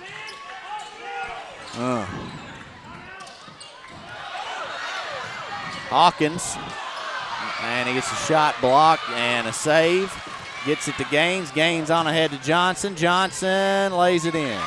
And the EPC Warriors have a 2-point lead. 5:22 to go in the game. I think it's going to be a fun ending to this one, guys. Well, I like the fact that BIC came back, obviously just for watching purposes, but it's made this one a fun one. Hawkins was off on that shot. He knew it from the get-go, and now EPC looking to extend their lead. Real had a little bit too much. This time Doug goes up. He's short, and it's Jackson coming away with it. And we got a timeout that will be taken by BIC. We'll take it with them and be back here in about 60 seconds on the NEA Sports Network.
back here in action. 4:51 to go. 2A-3 District Tournament Championship. EPC leading it by 2. BIC has the basketball. I think it was a good timeout there by Tater Lane, kind of get the troops over here and say, hey, let's kind of calm down, settle down a little bit, get a play drawn up to get it inside to Jackson. There he is again. Timeout well spent. Well, and I've very complimentary on this end of games, and I got to give it back to Jackson there. I mean, he went up strong on Doug Reel. Skip pass over to Johnson. Nothing to show for it. Down to 15 on the shot clock. Gaines is going to get it over to the corner. Drive, penetrate, kick, 3, short, and a good job to block out right there by Jackson. How many rebounds does Jackson have? I got him with 6.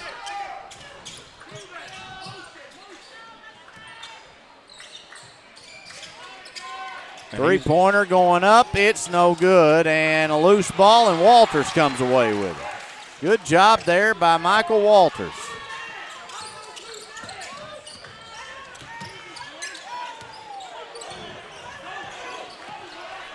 Tied up 47 all. Jackson to drive. Jackson up with it, and it drops. I'm telling you, he has more confidence than anybody in this gym right now. Well, he's taken over this game for BIC. That's exactly what he's done. 14 for Jackson. He and Kirby have really put on a show late. I'm pretty sure he's got about 11 of those in this quarter.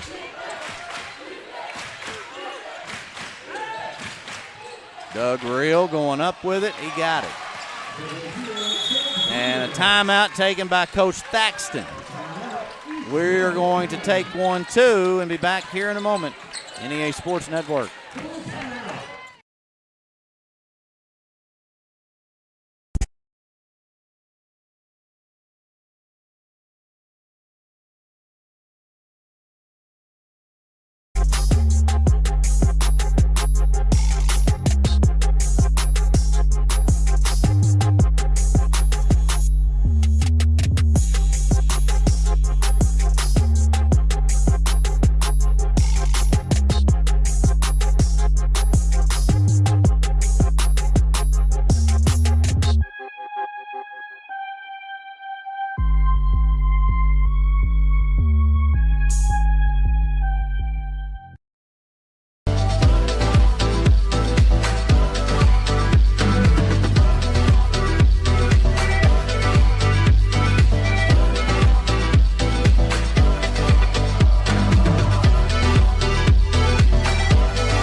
Thank all 481 current live viewers for tuning in to tonight's titanic struggle between the BIC Mustangs and the EPC Warriors. Tied up 49 all, under 3 minutes to play.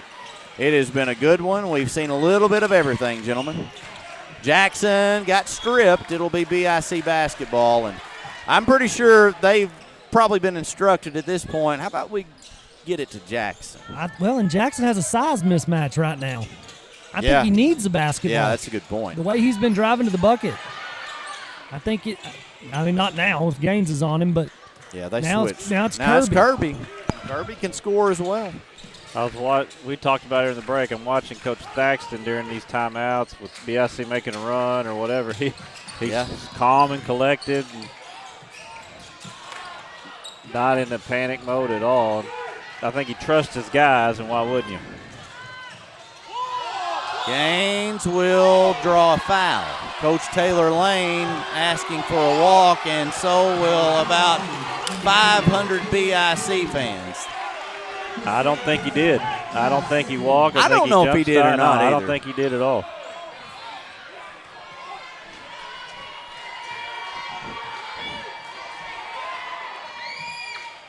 And short on that one. Yeah, Brad, you made a really good point about Thaxton. I noticed that as well on a previous timeout, and it's just one of those scenarios. He's been here and done it in a short period of time. He's still thinking about a couple weeks from now.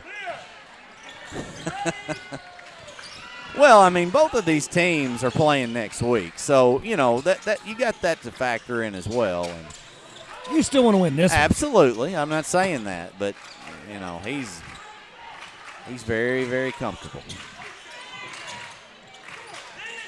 Now at 2 minutes, 1 point lead for the Warriors.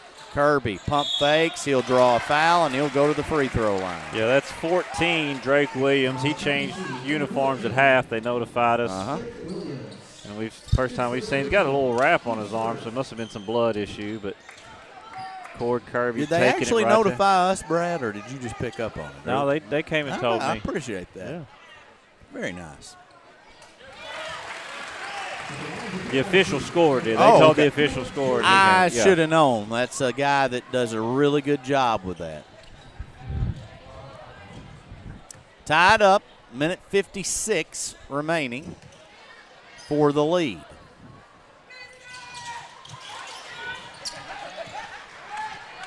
EPC now with the basketball.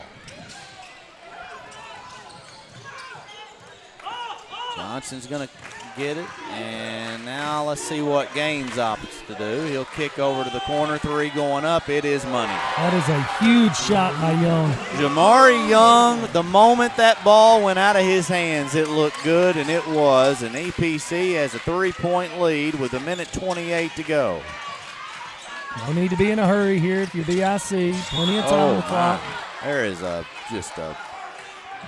and we got a player down right now. That was just a big collision. Kirby's okay. Foul's on Real. Not malicious, just a collision, but Cord Kirby is not going to win that battle with Ashton Real. I don't think anyone. The only one that might win that one is Doug or Jacob. Well, I'll tell you what Cord Kirby's also not going to do. He's not going to come out of this game. Heck no. He's going to walk it off, and they've got some sweat to clean up, so that gave him a little bit of a minute. He's still hobbling a little bit, though. Yeah. Get it into Contreras. New 35 and minute 15 to go. BIC taking their time, trying to get a good shot. Down to 20 on the shot clock. A Gathright three here. How about a Contreras?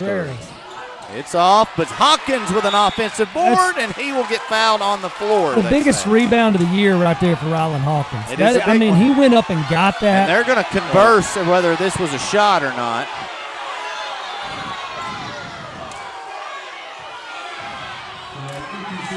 Coach Taylor Lane trying to talk him into it. I don't necessarily disagree with that. You think it was on the floor? I think there was some contact that prevented him from being able to go back up. Yeah.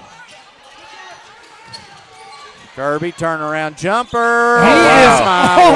He's unconscious.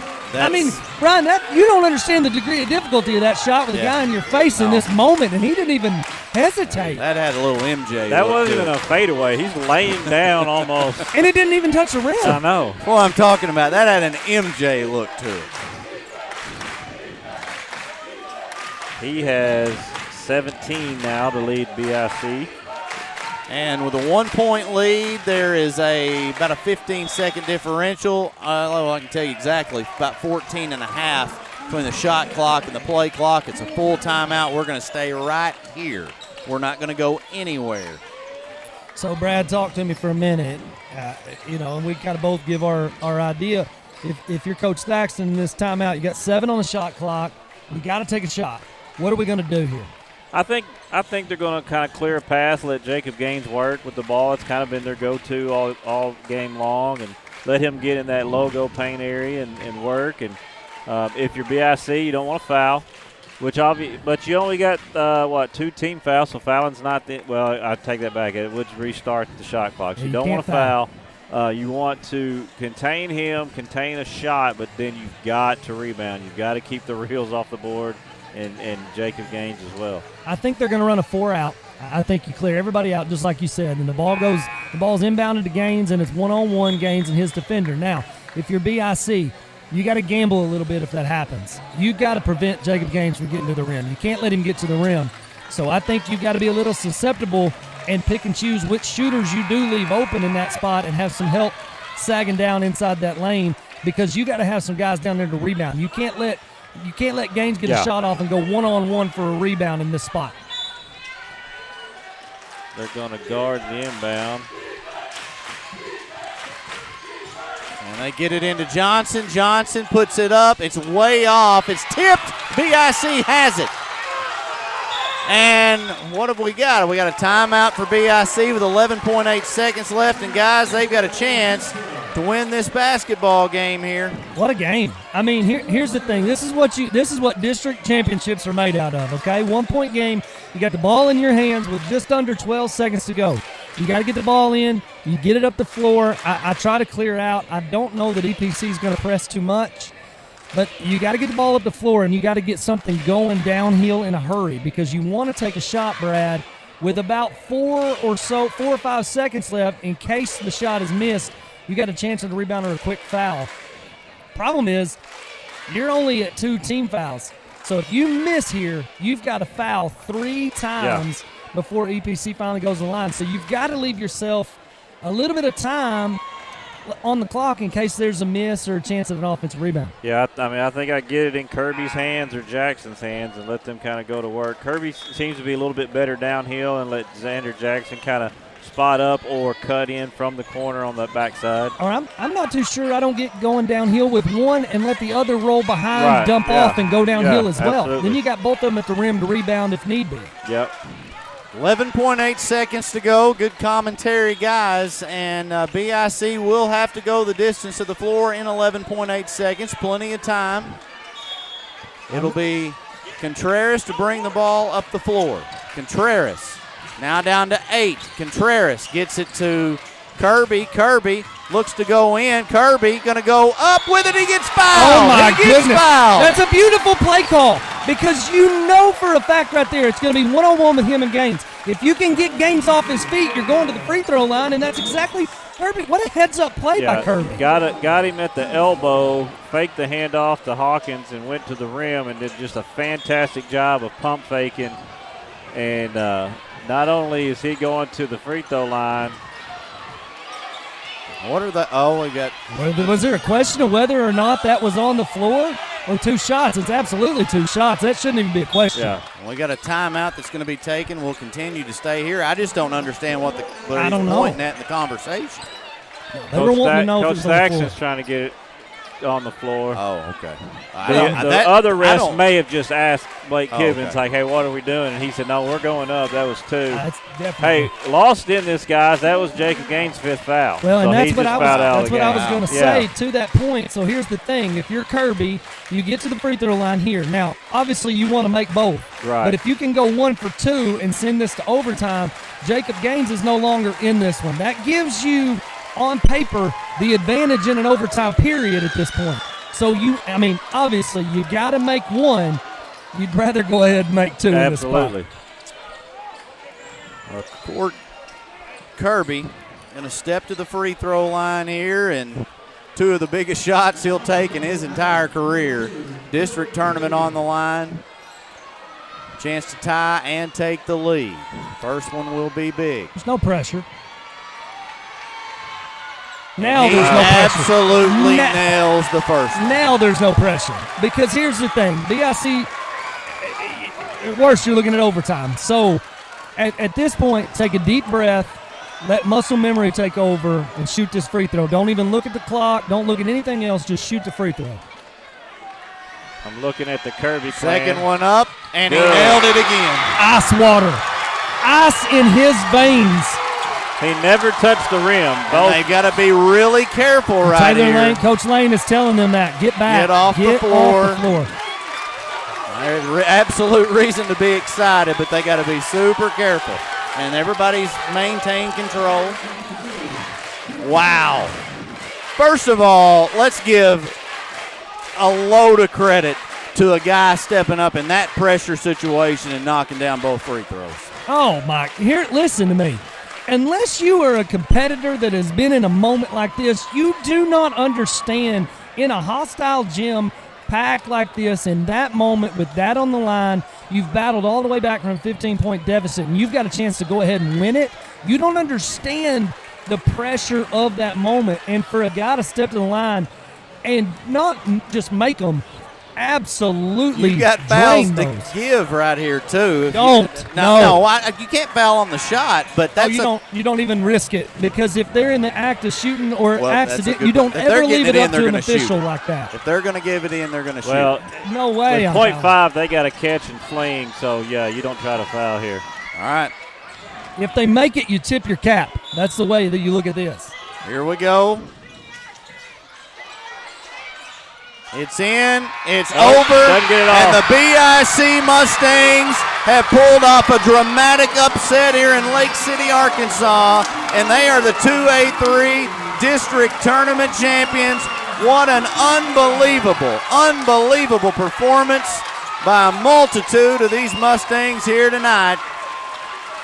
Kirby, Jackson, What Hawkins at points at making threes. Kel Gathright was hot in the first half. Leo Contreras maintained as the floor general. That guy's Walters off the bench at times made big plays. It is very, very impressive. We came out of the second half here, Ryan, and a 6-0 lead gave EPC a 15-point lead in this thing. And from that point on, they battled back, never flinched, and what a performance by Cord Kirby and Xander Jackson down the stretch. And Cord Kirby, from the minute Cord Kirby stepped on the court off the bench tonight, he had this confidence, this air about him that you could kind of tell. And boy, he came up big down the stretch. They are swarming the student section right here in Lake City. They are beyond excited, and I hope none of them get hurt. No, they don't need that. They don't need that. I think everybody's coming out okay. Just an impressive game. Not quitting. They just didn't quit. They did what EPC does oftentimes. Absolutely. And now listen, EPC is still the team to beat, in my opinion, across the state in 2A. Absolutely. So to knock them off tonight is huge. But listen, they are still unbelievably talented and tough to beat the next couple weeks. Well, and guys, I mean, Coach Thaxton, if ever going to use this as a coaching and teaching point, this is it right here. Absolutely. He hasn't gotten where he's gotten and won what he's won without that. And BIC getting one of the conference runner-up trophies. They'll share one of those with the Bay Yellow Jackets as well, as they both finished 12-4 in the league. BIC was actually the 3 seed in the tournament due to points. The 2A-3 conference champs, 16-0 on the season, is the EPC Warriors, and a fantastic year for them, and nothing to hang their head about tonight as well. Coach Thaxton winning the Coach of the Year trophy for the conference victory. Very much deserved. He does a phenomenal job. They finished 16-0. 16-0. Hard to be better. They're back-to-back state champions, and they finished 16-0. I mean, who could you not give it to? The 2026 2A-3 District Runner-up, the East Winsett County Warriors. EPC Warriors, your 2A-3 district tournament runner-up. Boy, you got an excited crowd at BIC. Should have rubbed behind us here a little bit. 2A-3 district tournament champions, the Buffalo Island Central Mustangs. Coach Taylor Lane's group. We've talked about them playing well down the stretch. That's now 12 of the last 14 games they've won. The 2A-3 All-Conference team is voted on by the member coaches. At this time, we would like to recognize now they'll announce the 2A-3 All-Conference team. Once again, this is decided before the tournament starts based on the year. Kelton Sims from Cross County, the first to be announced. From Marmaduke, Reagan Pratt. Reagan Pratt from Marmaduke.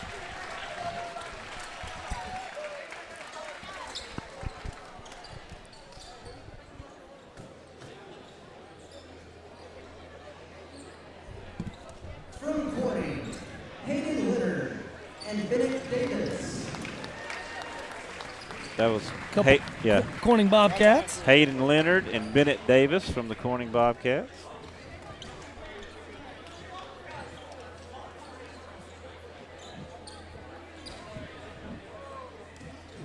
From Riverside, Tucker Emery.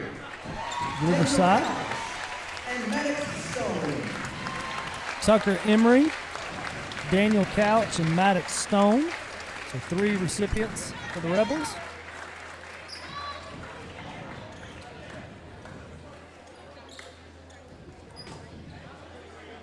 I want to thank Marcus Carlton, too. He's out there and getting some very, very good footage of this post-game ceremony.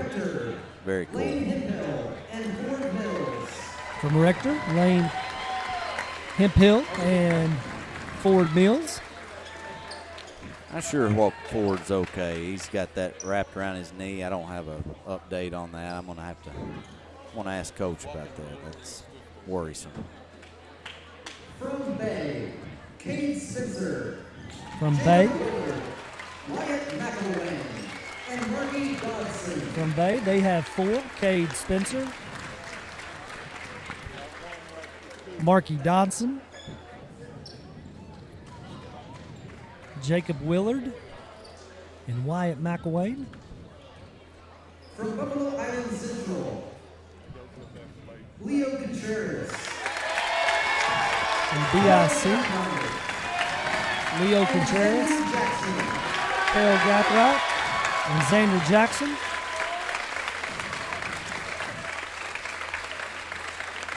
And from East Winsett County, Ashton Reel. From EPC, Ashton Reel, AJ Johnson, Jacob Gaines, and Doug Reel.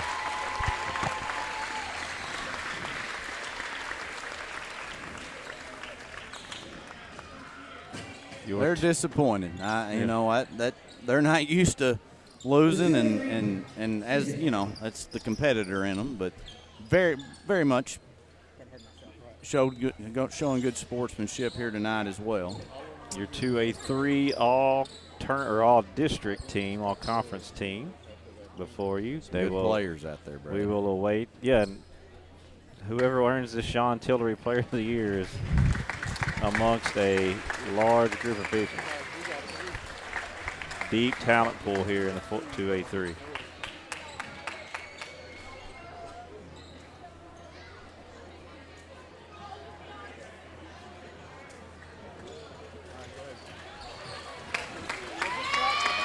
All right, now it's time for the final award of the night. Jake and his grandpa making their way out there. Coach Tillery was an assistant coach at Riverside High School and went on to coach at Green County Tech, Wiener, and was the head coach at Bay High School.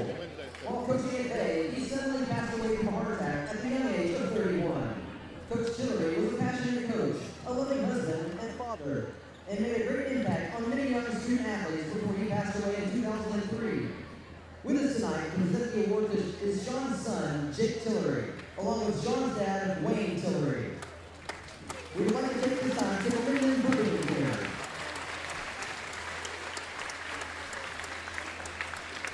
The Tillery family, Jake, Wayne, and Debbie. We're about to get a sneak peek. Oh, okay. Yeah, I see what you're saying. Spoiler. And spoiler alert, and hey, I mean, so. come on. Right. He's got to be. That would have been who I would have that would have casted, not that our vote would have mattered, but how can you not? Now, what Marcus is trying to do is trying to zoom in on the part about Sean, and I think he's forgetting he's revealing the winner here. This year's Boys 2A-3 Conference Sean Tillery Player of the Year is Jacob Gaines from East Winsett County High School.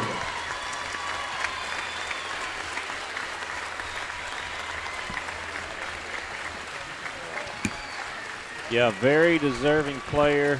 Great game tonight. And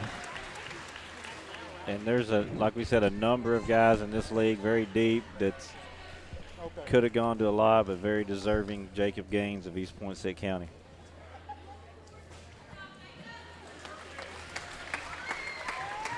Tremendous year, tremendous career for Jacob Gaines. And it's not done. It's not done. No. His sights are set on winning 3 in a row and truly leaving that legacy. I think we talked about Coach Thaxton using this as does a fantastic job. I think he won't have to do a lot. I think this will motivate a lot of those guys. Just kind of their look and demeanor there. I think that'll. I wouldn't want to play them first game next week. I wouldn't want to. And I'll tell you this too about them: they're chasing something. One, they've been to 3 straight state football championships. They've been runner-up all 3, but nonetheless, that doesn't take away from that accomplishment. But they're about to do potentially, or they have the chance to do something this year and win 3 straight state basketball championships. That's never been done in the tremendous success that EPC has had in basketball. They've never won 3 in a row, and they got a chance to truly leave their mark in Warrior history. Absolutely. Looking ahead to next week, the 2A-2 regional, these teams will travel to Sloan Hendricks in Bowdoin, Arkansas for the regional tournament. It'll start Wednesday, February 25th. On the girls' side of the bracket, the Bay Lady Yellow Jackets with their fantastic run this week as the 9 seed getting to the regional tournament. They'll play 4 o'clock Wednesday. They'll play either Sloan Hendricks or Tuckerman. I don't have a score. They played their finals tonight, so they're playing the winner of that game on Wednesday at 4. The BIC Lady Mustangs will be the 2 seed out of this conference. They'll play the Izard County Lady Cougars Thursday at 4, February 26th. The Riverside Lady Rebels will match up with the Marshall Lady Bobcats February 25th. That is Wednesday at 7 p.m. And then the EPC Lady Warriors gaining the 3rd seed out of this conference. They'll play Thursday the 26th at 7 against the loser of that Sloan Hendricks and Tuckerman final tonight out of the 2A-2. So that's the girls bracket for tomorrow. On the boys' side, or for next week, on the boys' side, the finals of the 2A-2 was Sloan Hendricks and Izard County. We don't have a final on that yet, but the Rector Cougars will play Wednesday at 5:30 against the winner of that one. EPC Warriors will be the 2 seed out of this conference. They'll play Thursday at 5:30 against the Cedar Ridge Timberwolves. Wednesday at 8:30, these conference champion or district champion BIC Mustangs will face the Tuckerman Bulldogs as the 1 seed out of this conference. And then the Bay Yellow Jackets will be the 3rd seed out of the conference Thursday at 8:30 against the loser of the ICC and Sloan Hendricks final. If we get that before we go off air, we'll let you know. That's your regional setup for next week. We're going to turn it over to Ryan Fletcher with a couple of players of the games for Buffalo Island Central, Xander Jackson and Cord Kirby. All right, guys. You hear us all right? Xander, can you hear me okay? Okay. Wanted to get you guys on here, and you just talk into that. You're good.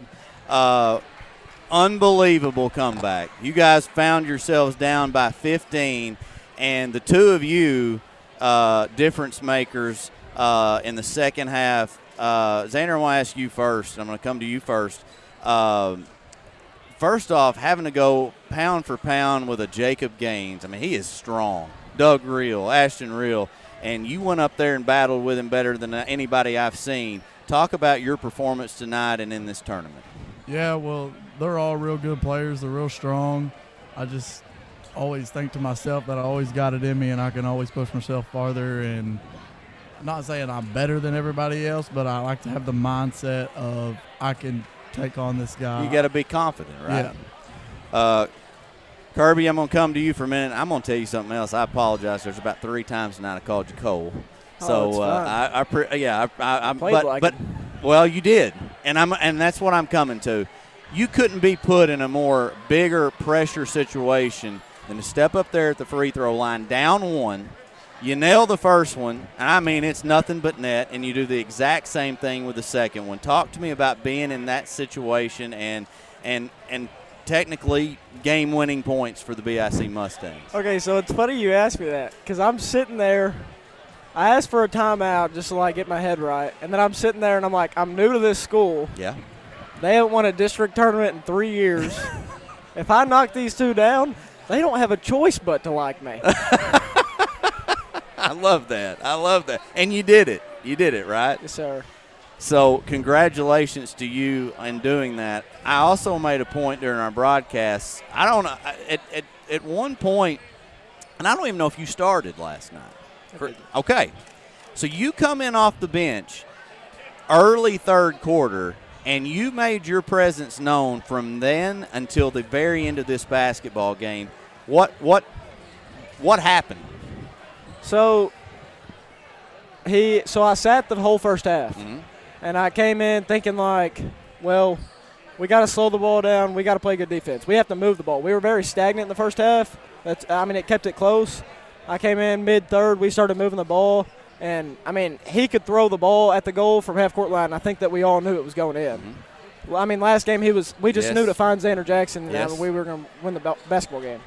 It's a good point. I'm going to come back to you on that. Yeah, he had a great second half, but, man, from start to finish last night, a little bit slow going the first half of the night, but then and when you decided you were going to get going, you did. Just talk about your overall play in this tournament.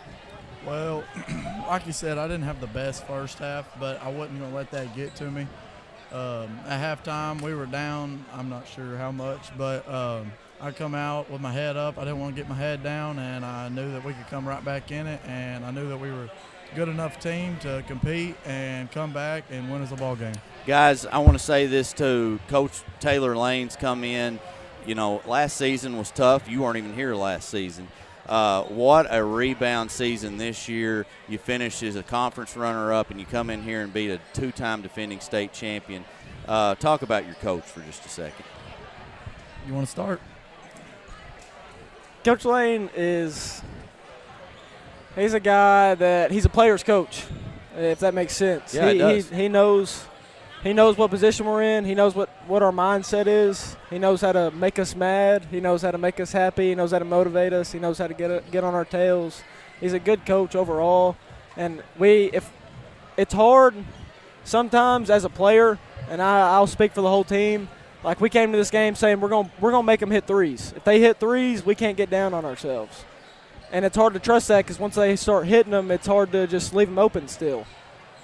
But we trusted it from start to finish tonight, and it paid off. We made them beat us from the three-point line, even though Gaines probably had 40.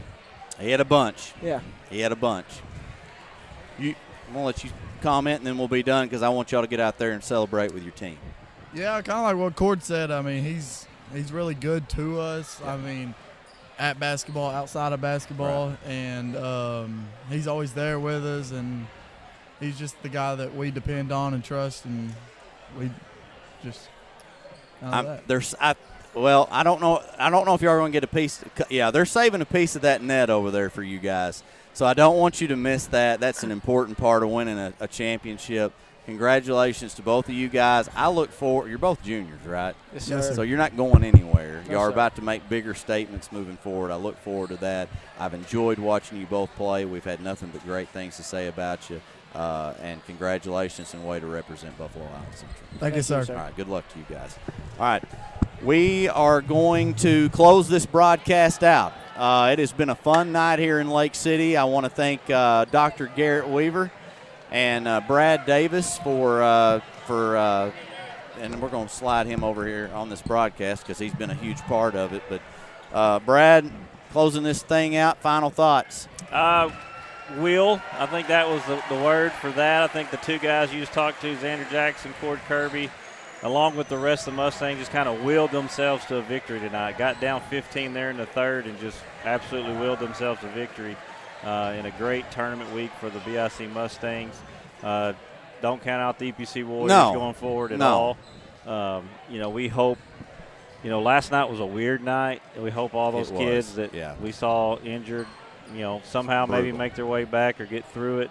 But it's going to be a fun regional tournament next week at Sloan Hendricks as we read off the the bracket before those fellas talk to you. All right. We are going to be live all week next week for the 2A-2. Is that what it is? 2A-2 Thank you. Regional, yes. 2A-2 regional tournament at Sloan Hendricks, so we'll get to see all of our local and more of our local teams. They're in our area as well. So, and more talent, just more talent. Yes. We're going to get to broadcast over Wednesday, Thursday, Friday, and Saturday. We'll have everyone be some different guys each night, but NEA Sports looking forward for that. Had a big crew here tonight. I want to thank Clay Clayton, who's been on the floor with us. Some of this footage you see, Marcus Carlton, who's done that, directed. Caden Hartley, who's been with us all week, man in the main camera. Chip Lane's been on the broadcast. Garrett Weaver is not with us right now. Brad, you've done a tremendous job all season at this one. So for all those people, a big shout-out to the Riverside administration for hosting a phenomenal tournament. Absolutely. As they always do. For all those guys, I'm Ryan Fletcher saying so long, everybody.